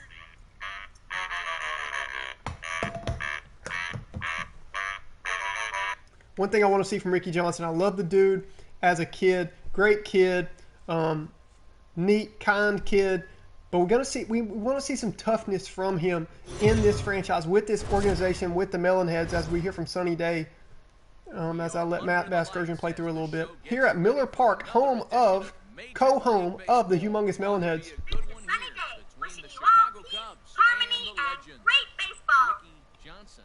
makes Hello, his baseball fans. much-anticipated Sunny Day debut. here, along with my Next. good friend, Vinny the Gooch. Thanks, Sunny. It's good to be here for another exciting game of baseball. I can't get enough of it. Ricky Johnson over there signing On the rubber autographs, man. That's for his pretty neat. first I don't know Major about you, league but start. I'm Dan, ready what for do you got some on it? baseball. Well, Matt, Ricky J takes the mound, kind of a Luis Castillo parallel type pitcher. At least I'm hoping he can develop into that. He has a good slider, plays a little bit faster. He can throw it 86, 87 mile per hour, and his two-seam fastball is only 89. Stephanie bobbles that one. Is that her first error? She prides herself on defense. Her dad, of course, if you played backyard baseball and you've heard her talk, her dad played in the minor leagues for a while. Tony did get the start last game. He started 2 for 2, James. Stephanie bobbles one there. And Tony gets to start this game as we're letting Joe Cinda take a rest. We're also working. Tony's such a good fielder over there at third, as you see there, and he bobbles it. Miller Park, the stadium lights might be a little too big. We get a first game here at Miller Park. Let's see what Benny the Gooch thinks. That was a real stinker-Rooney play, Sonny. Digging in next will be Chris And Chris Bryant steps in. well so far in this Man, Tony is a smooth fielding third baseman normally, but these kids have never played in a stadium this big since, of course, their Backyard Baseball series playing in the Super Colossal Dome. But even then, the stadium wasn't just this big. Ground ball to Pablo. He's not going to bobble this one. It's going to be a double play. Ricky Johnson, 3 ground outs potentially, other than the 2 errors to start the game, of course. So he's looking good so far. But the second baseman and third baseman both boot it. What do we need to know about these guys? And then the shortstop, Pablo Sanchez, after hitting his first ever home run, hopefully of many last game, does start the double play there. And let's see if Ricky can get out of this inning. A lot of damage to be had. This park plays really, really tiny at times. So look for this offense to try and drive the ball. The set and the 1-1. One ball, two 1-2 strikes. count here to Contreras. Hey, as a former infielder, nothing hurts your heart more than making errors. Ricky's slider's not as much of a hook. Actually, on Backyard Baseball, his slider was it was kind of faster. It would come straight and then would dart at the end. Fly ball out there to Ahmed. Oh no, he takes a bad angle, and that cost another run. Defensive run saved is going to be a stat that we're not going to excel in this year. We have no fly ball indicator on. These kids are struggling to judge fly balls. They did help Angela Del Vecchio and play really well on defense last game, and she threw a 3-hit shutout. They get a 7-0 win. After losing opening day, see if the runner's going to try to go home. He's not going to test Marky Dubois' arm. But the defense comes out really shaky here in this new stadium we're trying out. We're going to play some of our games, weekend night games, that are supposed to draw big crowds at Miller Park because the Brewers have offered us, after us taking over their 1 ball, 2 strikes. franchise here, and the Melonheads becoming the official team. They've kind of struggling, a little bit nervous here in front of this big crowd after playing in a smaller stadium, Weasel World, an amusement park stadium, as Schwarber's just acting a fool, getting a 2-out single after an error. 3 errors in this inning. Another base hit, 18 speed. They are going to send him Pete Wheeler on the throw home. Up the line, Kimmy tries to make a last-ditch effort to make the tag. She can't, and now this defense has cost the Melonheads 3 runs here in the first inning, as you see the throw up the line. Every base runner is on notice, knowing that this guy's got one of the strongest arms in the league, but they challenge him. And Ricky can't be happy with this. He's such a nice kid. What a better way to teach him some toughness here than to make him a little bit upset at his team. Let's hear from Ricky now. Hey, I'm Hey, this is a big Ricky pitch right Johnson. here. Can't allow them to top on any runs. Yeah, we're going to have to work on that toughness thing, but that's okay. Maybe Coach Ekman, growing up with this team, not really worried about the full game season. He's worried about developing these kids. They're just 19 years old. Maybe he might have told the defense that it's okay to try to light a fire under Ricky. No, I know he didn't. They're not throwing the game or anything like that, but the defense is pretty shaky, so it makes you wonder. As Pete Wheeler with 2 home runs, leadoff hitter, fastest guy in baseball, he leads this team in home runs to start the season.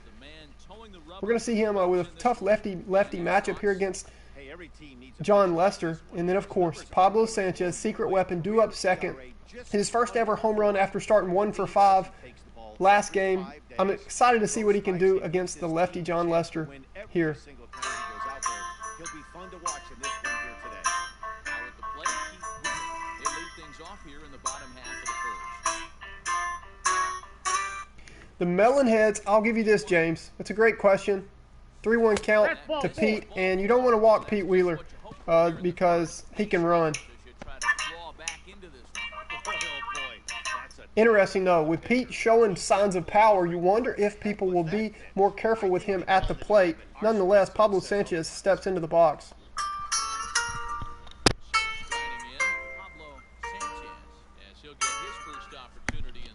James, the backstory is on the playlist with, I think, 4 short videos up now with that, with information such as that, like the backstory and how this happened, how in the world the humongous Melonheads have finally been discovered, and now they're playing in the big leagues as a team all together. Pablo a little antsy there on 2-1. Lester taking advantage of it. He's a smart veteran, and I don't expect him to give in here as he misses there with that pitch. Runs the count full. Mikey Thomas on deck. They were discovered by the Marlins, I'll tell you that. And you got to see those videos for the rest. I know you've seen it, but just for the sake of the other viewers too, and those that rewatch this. Pablo catches one on a cutter. That ball, no way that ball carries. It nearly does. Oh, he catches it up at the wall. Ian Happ nearly, almost pretty much a rob there of Pablo Sanchez. The ball doesn't quite carry out to center field at Miller Park. You can see the early averages here after 2 games for this young Melonheads team. Man, it's just a beautiful logo. But James, when they were discovered, they were in Florida. This team was playing in Florida. It's the last time they had played together anyway. And then, of course, Pablo was working out with a... Oh, I thought they gave him that call, but Mikey's going to take a stroll on over to first. He's going to take his time. This guy has a tendency to give up a lot of free passes, and history repeats itself as he's already given up 2 walks here. And Ahmed Khan, you totally rock, dude. So here's the cleanup hitter, Rocket Khan. 1-2 count to Ahmed here. We have quick counts on. Ooh, John Lester caught too much of the plate there, but Ahmed couldn't make him pay. Once Ahmed settles in, though, should be a good power hitter for this team. He's raked. Kind of a Nelson Cruz parallel type hitter. He's raked at every level he's played at. And if you'll remember, Nelson Cruz was a late bloomer. He used to mash in the minors, but would struggle when the Rangers would call him up. Speaking of, Ahmed K's there. Lester gives him some vitamin K. You don't want these kids to be low on any vitamins, and in steps Tony Del Vecchio. Because everything feels like it's so much faster up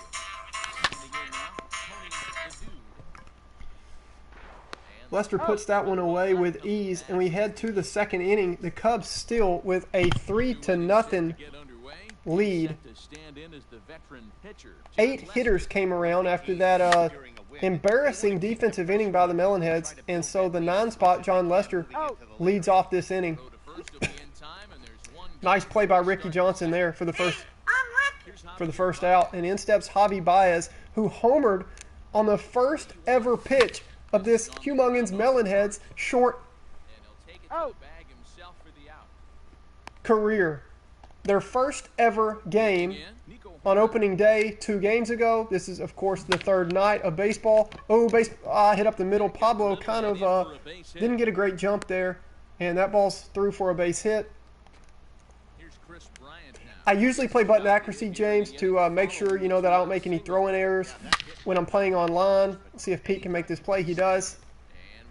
But for the sake of this series, I try to make it as neat and backyard baseball paralleled, and kind of an MLB The Show 20 and Backyard Baseball, new Backyard Baseball version parallel. So every setting I'm using is to make it neat to watch. Kind of a broadcast setting as Markey steps up to the plate here.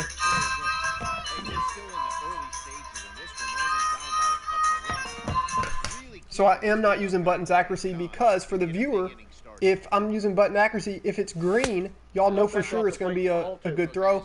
But without that on, it might be a throwing error, and I've kind of gotten good at buttons accuracy over the years, and I really never make a throwing error, and that's not realistic for a franchise.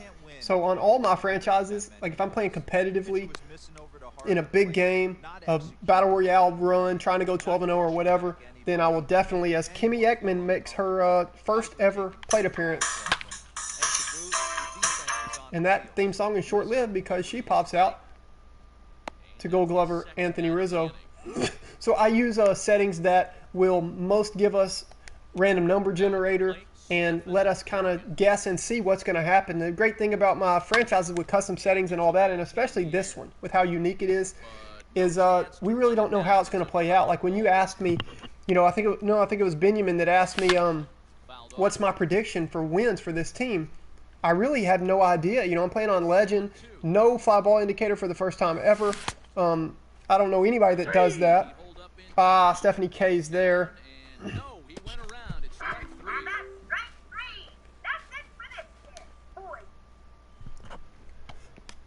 we head to the top of the third. So that's going to give us a lot of unknowns. You know, it's going to give us a lot of fly ball there to Markey. He's going to make the play. It's going to give us a lot of unknowns of how this team's going to play out, what these kids look like all grown up, if they can produce at the big league level. We suspect Pablo probably can, but the rest of these we're just going to have to find out as it goes. And the settings and sliders are put in play for that reason, to help that kind of mystery to see what's going to happen with this series.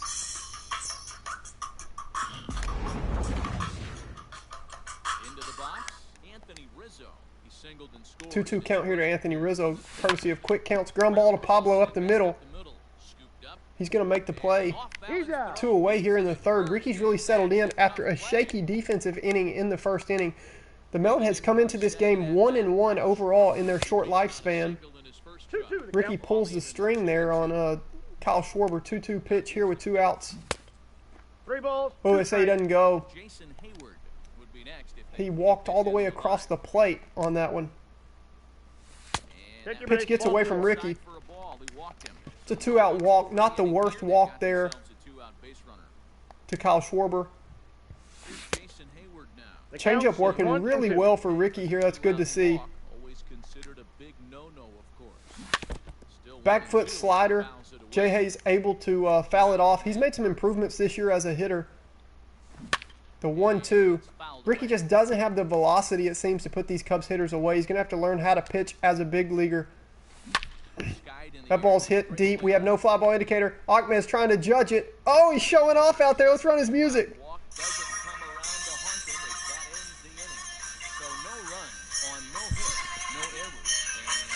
And Ricky Johnson due up here in the bottom of the third inning. Hey, I'm Ricky Johnson. Bottom of the third now, and that'll bring up the pitcher, Ricky Johnson. The 1-1. And he fouls this one off. Cool, James. Yeah, you can take the, for your franchises especially, you can take the meter off where it doesn't give you feedback, or tell you're still using buttons accuracy, but it doesn't give you feedback. But I don't like the idea. I appreciate you saying it's still dope what I'm doing. I don't like that's the cool thing about MLB The Show and the customization options. As neat as DD is, as much as I love real Major League Baseball and the player cards and playing online and all that good stuff and trying to make a 12-0 BR run, drafting a team is probably my favorite thing ever. Besides this humongous Melonheads. Custom team, creation, editing, custom music, all that good stuff. The customization options in franchise on MLB The Show is just super neat. As Pete stands in here in the third. I got 2-1 the count. He walked his first time up in the first inning and didn't steal, which is surprising.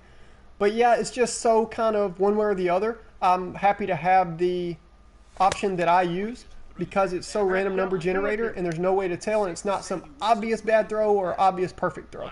So I know buttons accuracy is not just like that, but for my franchise, I like the setting that we use. 18-wheeler, let's see it, man. 3-2 count here. I want to see his wheels. He has 2 home runs. I think he just has 1 steal on the season. See if he can get on via a walk again here. He can't. A little bit early on that cutter. John Lester's so good at changing up speeds, keeping the hitter off balance. Another 3-2 here. Trying to work a walk. He throws that one by Pete.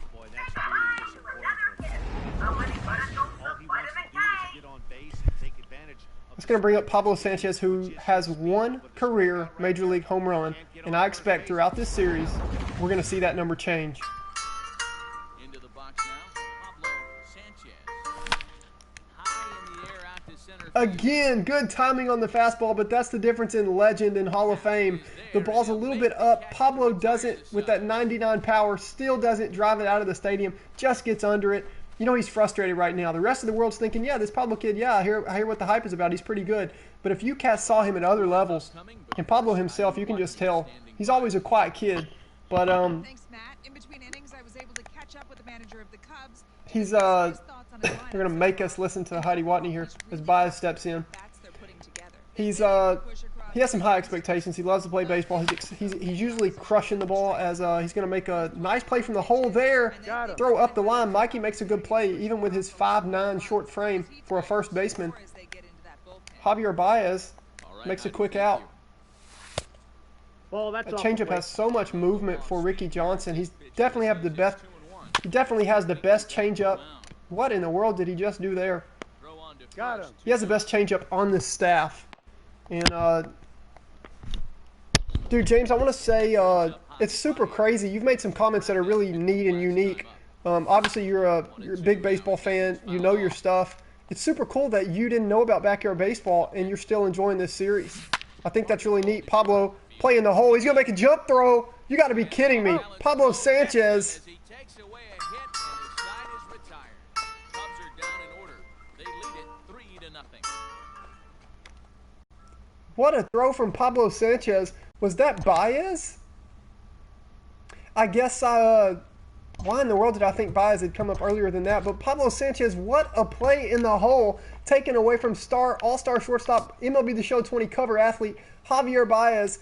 Ground ball to short, and Pablo takes away a hit. What a play from Pablo there. I think he's done this before. Check it out.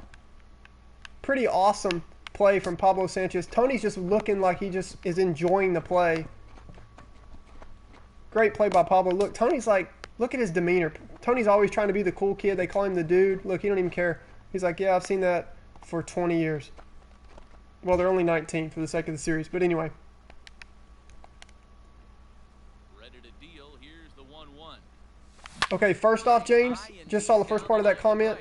I promise you, you are never a pain. It would be a pain to not have you on this live and commenting the things that you're commenting, along with the other guys, Noah, Carlos, Shane. But you've given us a lot of, it's kind of like a play-by-play guy, you know? You've given us a lot of things to talk about, and that's baseball. It's so much fun, but baseball's a game of being boring for a little bit, but giving things to talk about, stats to analyze, and all that stuff, and then all of a sudden, it's super exciting. And so I appreciate you, in the meantime, giving us play-by-play, giving us things to think about. Ahmed K's there. I can't be forgetting about these walk-up songs.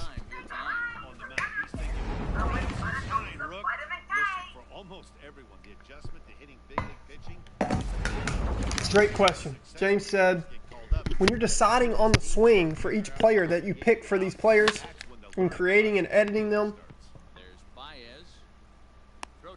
did you pick it by a comparable player type?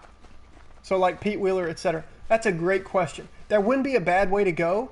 Tony tosses the helmet over there to the first base coach. And that's going to end the fourth. Speaking of, John Lester has no hit us through 4 innings. John Lester is on a no-hitter alert. Normally in baseball, you don't want to jinx that and talk about that. But if we're the opposing team and we're getting no hit right here on live baseball and live broadcast, we want to jinx him. So he's got a no-hitter, no-hitter, no-hitter, no-hitter, no-hitter. So, James, that wouldn't be a bad idea to go. And to be honest, you have so much knowledge about player types and player swing types and all that, that for your franchise, that'd be a good idea to do a comparable player type. So, like, if you think, you know, you want to put Pablo in center field and make him a Mike Trout comparison, give him Mike Trout's swing type, stuff like that. What I did is I have my old copies of Backyard Baseball that I still play and love. I did a ton of research with it. Uh-oh, I think that ball's probably gone. Hit high and deep out to left center field. Wilson Contreras takes this deep here. Cubs push it to 4-0. And to make matters worse, the Melonheads, at 1-1 on the season, are getting no hit by veteran John Lester. Another base hit. We're going to have to get somebody warm in the bullpen. But, James, dude, it would take a lot of knowledge. I'm a huge baseball fan, and even for me, it'd take a lot of knowledge to, like, know exactly what batting stance each player was and all that. So you have so much knowledge with that stuff. You would do good with that. I don't know if there would be many people that would be able to do a comparable player type for each player. But anyway, what I did, I have my old games, and I was able to... That ball's crushed too. That might be gone. Into the bullpen. Cubs pitchers kind of showboating a little bit. This might be an early rivalry here between the Melonheads and the Cubs as Kyle Schwarber sends it deep.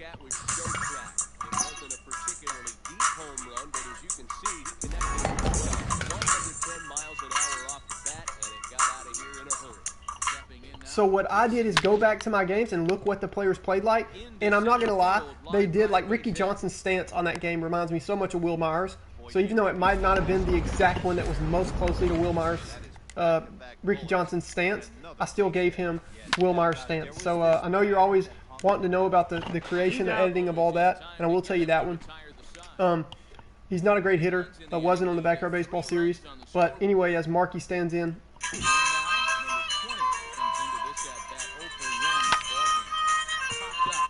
Lester gets a pop out to start the fifth, and we're officially on no-hitter alert. 1 out here in the fifth. The Melonheads getting no hit by veteran John Lester. He's taking advantage of the inexperience of this team as Kimmy Ekman stands in for her second ever Major League Baseball at bat.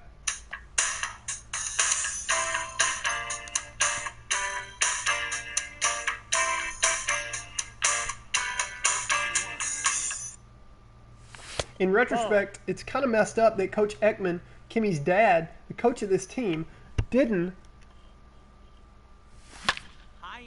start her on opening day for the exact reason that the girls that played in that game were the first women ever to play in a Major League Baseball game, started in a Major League Baseball game. So Stephanie, Jocinda Smith, Keisha Phillips, their names go in the record book. Kimmy's doesn't go in the record books because she didn't play in that game. So she's not in a tie for the first woman to ever play.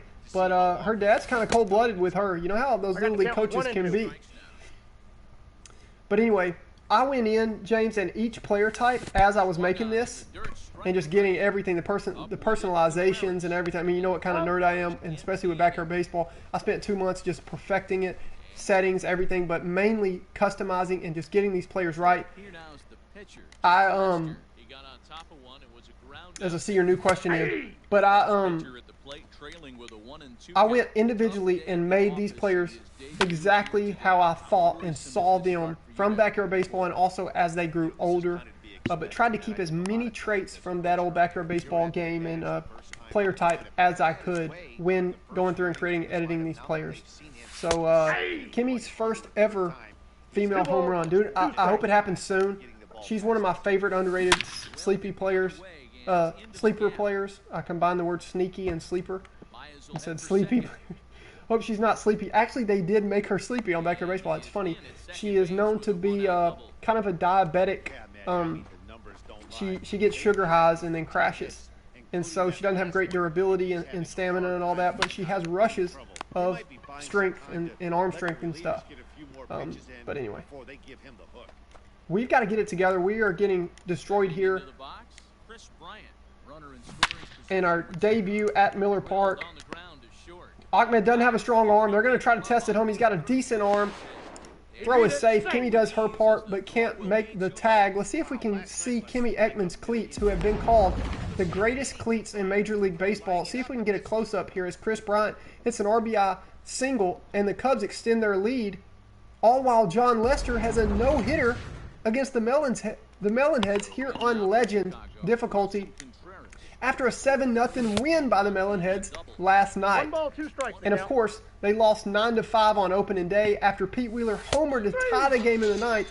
Pablo just missed a potential walk-off in his MLB debut. And then, I'm just leaving Ricky J out to dry, but I told you I was trying to increase his toughness. So we're definitely pinch hitting here, going to Jocinda, who struggled early on. And then, of course, the Pete Wheeler error with no fly ball indicator. He misjudges a fly ball in the top of the 10th, and we lose 9-5 on opening day. So coming in 1-1 on the year. It's going to be really neat to see how these kids play out as grown-ups and how they're going to do. We're in a mop-up role, so we're going to just grab a couple of these Brewers that we do have that help supplant this team as we keep asking the community more and more of ideas of players to keep creating and making. As you see Pete over there on deck. But let's see if the Melonheads can get their first hit. Jocinda K's, and it would be embarrassing. It would obviously be a record for the fastest for a franchise, an organization, new organization, to get no hit in their third game in existence. So let's hope that doesn't happen here. I'm going to call for a Pete Wheeler, a.k.a. Wheelie, a.k.a. 18-wheeler infield single here. We obviously can't bunt. It's an unwritten rule in baseball. Down 7-0, we can't bunt for a hit. That would be messed up. Wheeler K's, and Pablo comes in a situation he's not really used to. He's used to clutch situations like a tie game or the bases loaded late in the game or in the ninth inning, potential walk-off. But I don't know if he's ever come up with a team no-hitting him in the bottom of the sixth. At the plate, Pablo Sanchez. Check swing. 2-2 the No count. swing, says the home plate umpire. Ball 2. See if Pablo can do it here and end the no-hitter. A swing and a Smokes that ball. That's going to end the no-hitter. It might end the shutout. It does. That ball's gone. Crank it.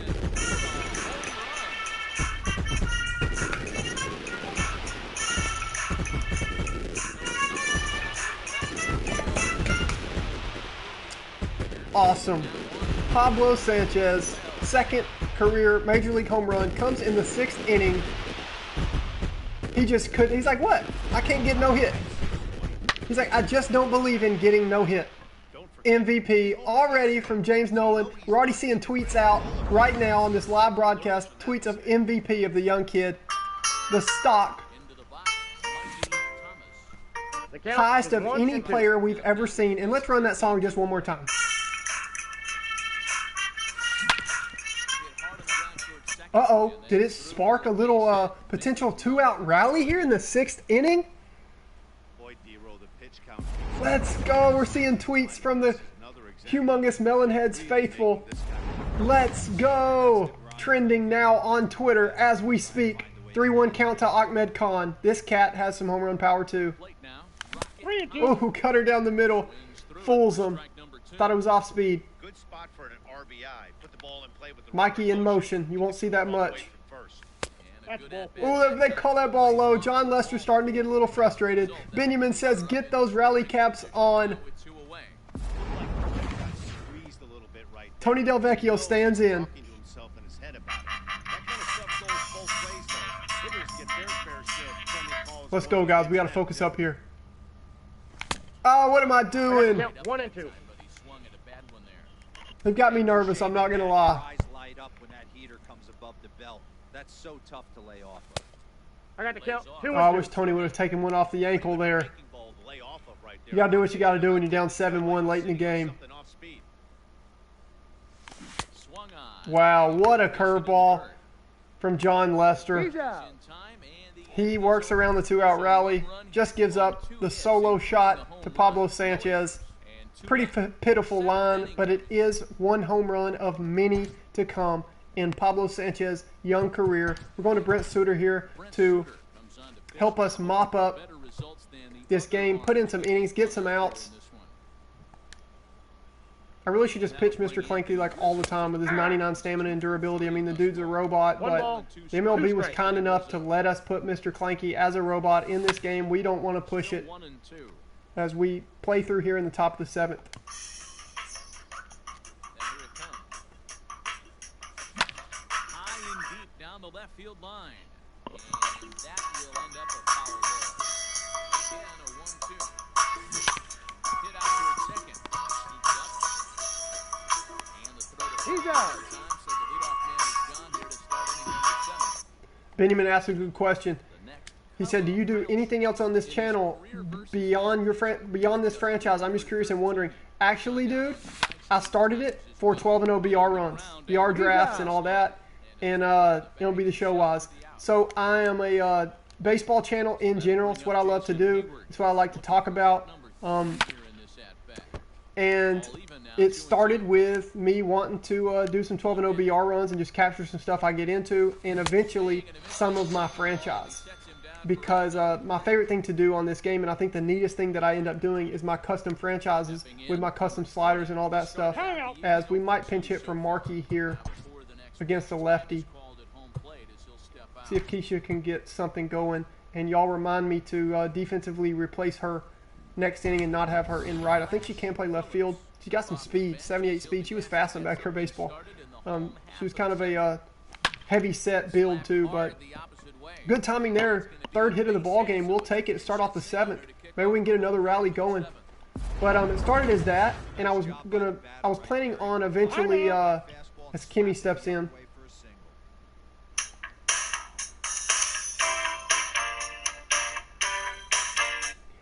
I was planning on eventually going to my franchise modes. I've done some really deep, really neat franchise with all kind of storylines that I just do in my head and other kind of things. And I have some ideas for like going all out with it, making a Twitter for the team, Twitter team page, and having the fans follow it and stuff, and a way to talk and stuff. Kimmy singles now. So the ladies start off the inning with 2 straight singles in the bottom of the 7th. And the Melonheads are threatened to rally here. And this team, we've heard all through the ranks as they've progressed, playing together, they can put up runs in a hurry. Look at her cleats. Check her cleats. The greatest cleats in baseball, especially if you see them close up, as Stephanie Morgan steps to the plate and she prides herself on timely clutch hitting.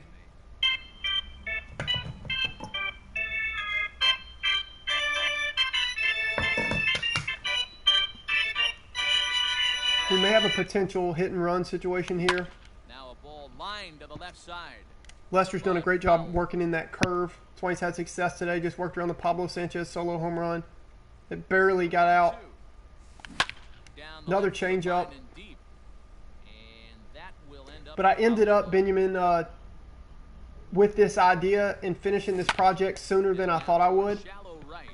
Jay Hay going to make the play there. It's not worth risking that. We don't want to give away an out when we're down by 6 late in the game. Especially as the Cubs are going to pull Lester and go to Quintana. We're going to go to Dimitri. Terrible contact and vision, but just see if he can't catch one. And here's his theme song.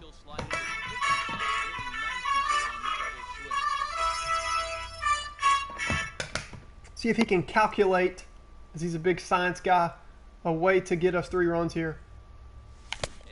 No. But just to be funny, let's run it again.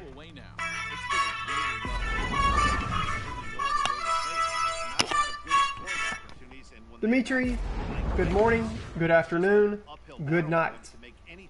Pete Wheeler stands in. You got 2 balls, 1 strike. Pablo Sanchez is on deck. Pete just late. Hap should get to that ball. And in the inning, Pablo is due up next. Big time run producer. We're getting to see the beginning of these cats' careers. They're in trouble here, though, against the Cubs. After 7, that's going to do it for the bottom of the 7th. Thank you, MLB The Show, for reminding me Keisha Phillips is in the game as the right fielder. Kenny and Amir both are ready to go, but we're going to save them for a game. I'm going to probably go one more game. I don't know. I'm probably going to end it on this one. At least the no-no and shutout is gone. Benjamin, I hear you, dude. You got to find silver linings. Appreciate that, especially you being a Cubs fan. As we'll warm up the robot. But we're bringing on Freddie Peralta here to just do some mop-up for us. We're going to save Amir Khan and Kawaguchi for, come on, Del Vecchio. So we do have fielding toned down a little bit, and we are on Legend because I want it like Backyard Baseball. And they're 19-year-olds, and they're adjusting to the big league level. They're not all ready and polished for the big league level as the ground ball to Pablo. He's ready to go. If you've seen the backstory on the quick videos that I posted in the playlist, that I'll put this one on after I upload it. The Melonheads franchise playlist. You will see the backstory of how this Humongous Melonheads team became in the majors. Pablo, just a little short. He's usually great on reaction, but we do have a defense toned down a little bit for custom gameplay, and we get some unique animations. Pablo will make his dive and catch before long on this series. Play here. He's going to go the short way to second. And Freddie Peralta does a good job for us there as one of our few veterans on this team. And Pablo Sanchez due up. He does have 1 home run in this game, 2 in his early career here in the 3rd game of the Melonheads' existence. Ready to go for the last half of the inning. And coming forward now is the shortstop, Pablo Sanchez. That last at-bat when he went deep, he turned around a pretty good fastball. So I'm kind of thinking this guy... This will be our last game for this stream. We did get a series. I'll try to do them and group them in series as much as we can. And this is the end of a 3-game series against the Cubs as Pablo steps in. Ball 2. And is faced with a 2-2 count here against Jose Quintana. fastball got on me in such a hurry. It was just 93. On Legend, some of those fastballs just get there so fast. Almost rings me up, but Pablo lets that one go. Pablo's the only one that's for sure Major League ready, and he actually vouched for this team. And as you see here, we might as well just go ahead and run it.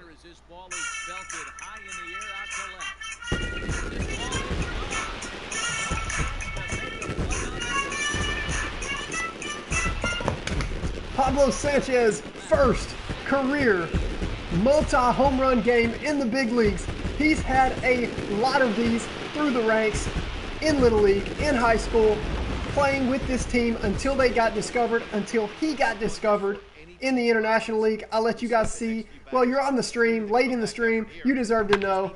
He gets discovered by the Marlins.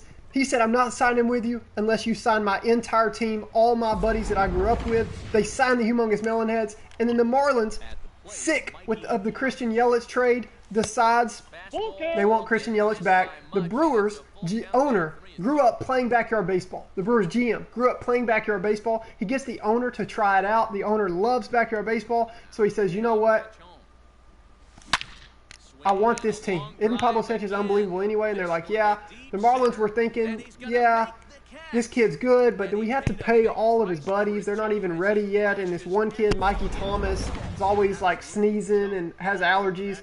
Reese Worthington has asthma. Kimmy Ekman has diabetes. There's like 3 girls and a robot on this team. What's the deal? The Brewers trade Christian Yelich back to the Marlins for, as Ahmed Khan stands in,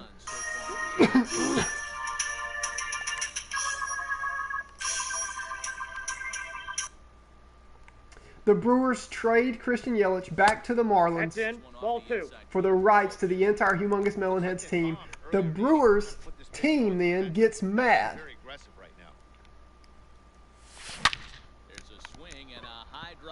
Hanging curve to Ahmed. No way he doesn't push that ball out. He does.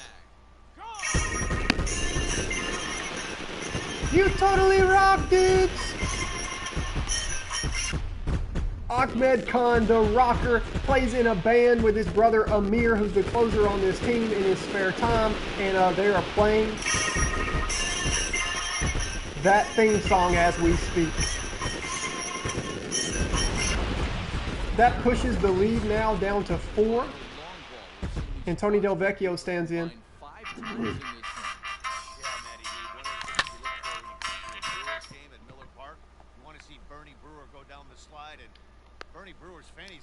Little shaky fly ball there for the Cubs, as we do have custom sliders and settings. That's neat. They're showing the little icon. It looks like it's a user game. They have the little blue circle around David Bodie, but so anyway, they're showing David Bodie's range in the outfield. That's just funny. So I'm going to answer these questions in just a second.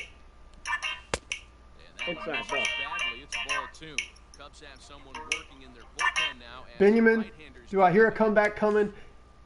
I hear you, bro. I'm rooting for one, man. So I'm hoping. What do y'all say? I might as well just stream tomorrow. Stream the second series. Stream the home series with the Cardinals. It's coming up because this team's showing signs of life. But if we end up losing here, as Coach Ekman's daughter Kimmy over there on deck, trying to show what she can prove. I checked it. Let me check it. Yes, I check it. Kimmy stands in. I'm going to stream tomorrow. Stream the Cardinals series tomorrow, as Keisha, I guess, is going to bring the bat with her to first in case she finally drops it. Look at the cleats.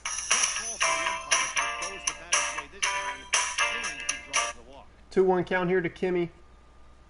Doesn't hurt to be a run producer here. Doesn't hurt to walk either. Good take there. Stephanie Morgan standing on deck. I don't know if she'll ever homer in her entire career.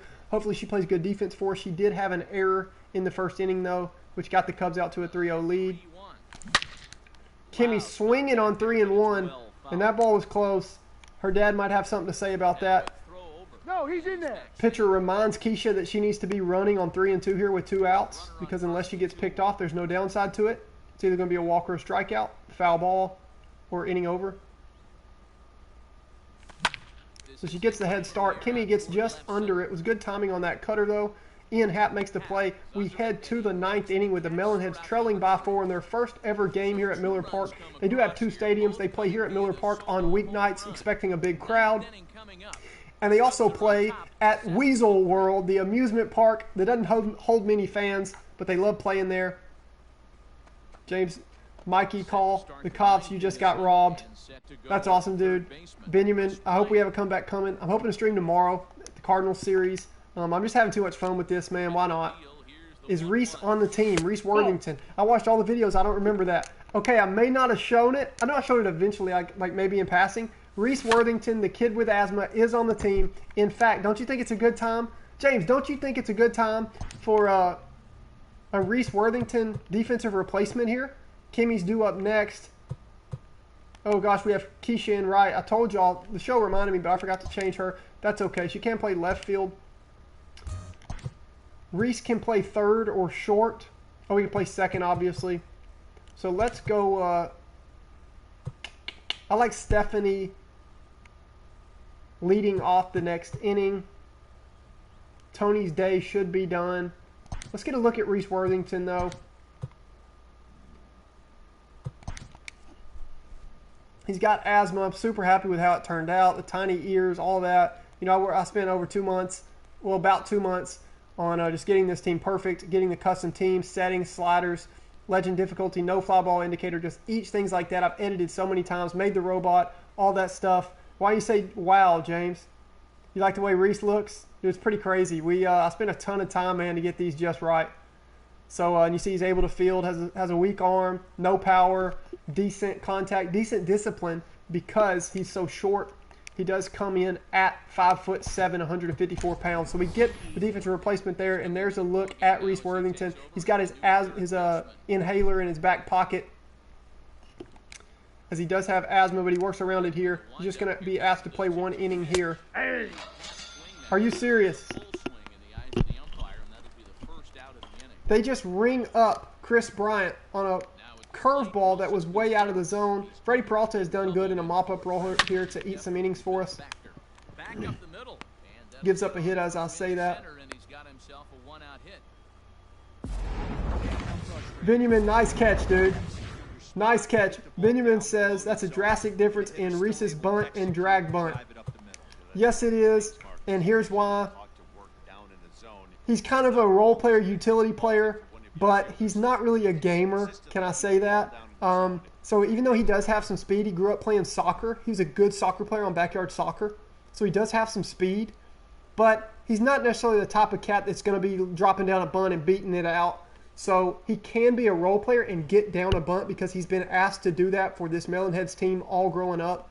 He's always laying down sack bunts, so he's decent at it. But he didn't grow up as a baseball player. He grew up as a soccer player. So that's why he has the ratings that he does. But he works hard to be a role player and provide value to this team. So anyway, great catch though, dude. Y'all catch the most in-depth things on this stream. Reese, couldn't quite get there. I wish we had. I'm glad we showed Reese, got him some playing time. But Tony might have picked that over at third. In steps Kyle Schwarber. See if Freddie can work out of this and keep this lead at 4. And then we will be wrapping up the stream after this game and some audio clips. And then hope to see you cats.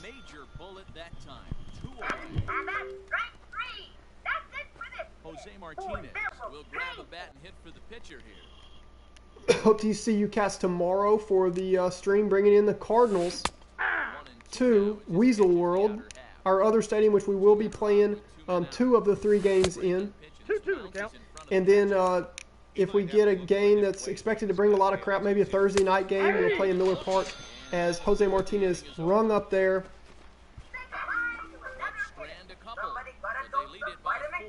Stephanie Morgan due up. We were nearly tripled in hit total so far, but this game is not over. Hopefully we make a splash before opening that series with the Cardinals tomorrow on live stream.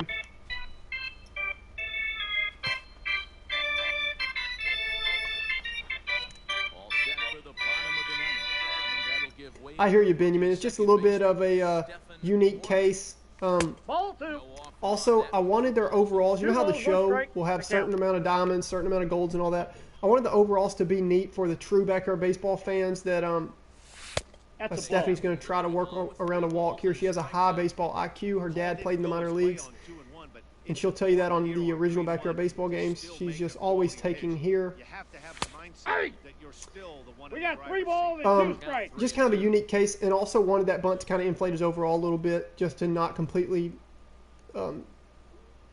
disregard his overall rating. So glad they didn't ring me up there. And we have signs of life here in the 9th inning. The Cubs cannot take lightly this 4-run lead. It's not a safe situation, but Pablo Sanchez is due up in the middle of this inning if we can get to him. And with that walk, avoiding a double play, we will. Dante Robinson. We might even pinch hit to Ernie Steele. We just need a base runner, though. So we're going to go to Dante. He does have some speed. And let's go to him because it's just fun to go to Dante because he has maybe the best walk-up song in the major leagues. Dante Robinson will get the call here as he'll hit for the pitcher.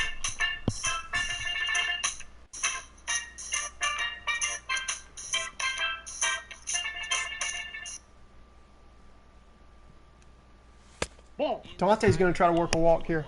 2 balls, 1 strike. A guy that has a lot of speed, no doubt about that. Oh, for sure, dude. I know that. And hey, you're welcome, especially you and James, dude. And whoever else has been watching this and seen the backstory and all that stuff, absolutely, or anybody stopping by, you're welcome to give me those kind of ideas. I appreciate feedback. I want to know, like, what else. I was thinking about the community, MLB The Show, and Backyard Baseball fans that, ooh, I'm glad they didn't ring me up there. That would have hurt. We get a 3-2 count there. Kimbrel and Jeffress in the bullpen for the Cubs. Yeah, a lot of these things are unique, and you'll see a little bit more outlier things as we move on. But, dude, you're more than welcome. You're encouraged. Please keep commenting your ideas. Can't believe I'm early on that cutter. Dante's just laughing about it. Catcher and the execution. If he hits it, there's a good chance it turns into a double play ball. But it's also a spot that's going to get a lot of whips. Please give me your feedback and all that stuff, and anything that you catch on that, dude. I appreciate the conversation. That's why I'm streaming this, you know. So 3-1.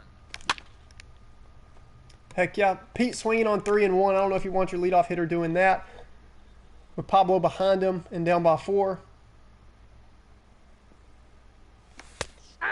No, I can't believe. Oh no. They give him that pitch, the backdoor cutter. Might have caught the corner in a 7-3 ball game on a 3-2 count. But anyway. Is going to have another look at it here, and it's been a great offensive performance for him so far. This was back in the 8th, his 2nd home run of the game. Pablo runs out of respect, but you can just tell by his facial expression. He knew that ball was gone, but he's planning on hitting a lot of home runs in his career. He doesn't want to pimp everyone and make anybody mad.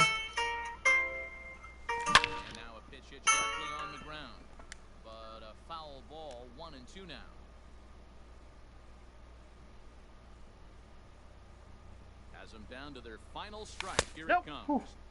Misses. I got the count. 2-2. It never feels good to make the last out with Pablo. Seeing if he could possibly have his 3rd home run in 3 at-bats. Swing and a miss. K's on the cutter. That was a beautiful pitch. Pablo tips his hat to him. And the Cubs take 2 out of 3 in the opening series for this Melonheads franchise. Tonight's final 7-3. They go to 1-2 in this existence. Their short existence as a franchise. You see Javier Baez, who started this entire stream off with a home run his first time up. So we got to see some new audio clips. We got to see these cats in action, and we get to see Pablo Sanchez debut, 1 for 4 with a double in his debut. Then he homers in his 2nd game. And then he homers twice in Game 3. But the Melonheads have got to figure it out. Even with 3 bombs from Pablo Sanchez in their opening series here, in their short lifespan, they go 1-2 against the Cubs. We did see some silver linings and some neat moments, such as Angela Del Vecchio's 3-hit shutout in Game 2 of this franchise. we're not just going to be doing this for one season. We're going to be doing it for a while and watch these kids get better, watch me get better. Hopefully my audio and different things improve. And so also meet more and more of you, let you guys show me more and more of what makes you a baseball fan, what makes you unique, some of the things that you've learned on this game, on Backyard Baseball, some of your perception of these players, your ideas and comments with the storylines. I need you guys. I will see you tomorrow on stream. 2 orders of business. Number 1, we're going to make an official Twitter page for this team and maybe even do, well, we'll just see. But eventually I'm going to link that maybe tomorrow, where it's a place that we can meet up and we can talk in between streams, in between videos, and you guys can help me with some of these ideas. You're welcome to, like James has done, like Shane has done. If you come up with an idea such as creating Mr. Clanky, make sure that you find a way to comment that to me on one of my old videos. James, I appreciate it, dude. I had a lot of fun, man. I appreciate you guys. I'm telling you, I would have already stopped doing this if you guys weren't commenting, interacting, and giving me your opinions and giving me real conversation. I like real conversation with people, so I appreciate that. But Shane commented on one of my old videos. He found my content, was looking through my quick backstory videos and all that, getting excited for this series, and he just commented, what about Mr. Clanky? I thought about him, but I thought a robot would be too hard to make. So we did that, posted that yesterday. I'm going to make a Twitter page for the team, and we can meet up on there and talk some on that. I am also needing to hear from you guys, the community, the people that want to watch this, follow this, and have fun with me and figure out the storylines and all that. I need to know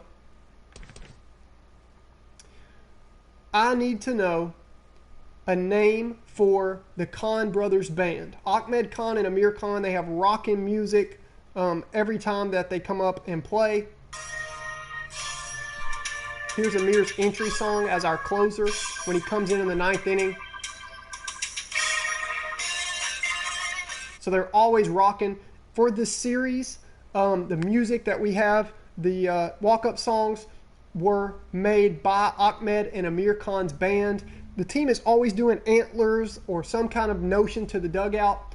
I would love some kind of, I don't know, deer reference in the name or something like that. Antler, headphones, something like that. But anyway, I want y'all to be thinking about that and hit me up on comments. I appreciate it. I enjoyed it. And I will see y'all tomorrow for the Cardinals series. So we'll see you guys.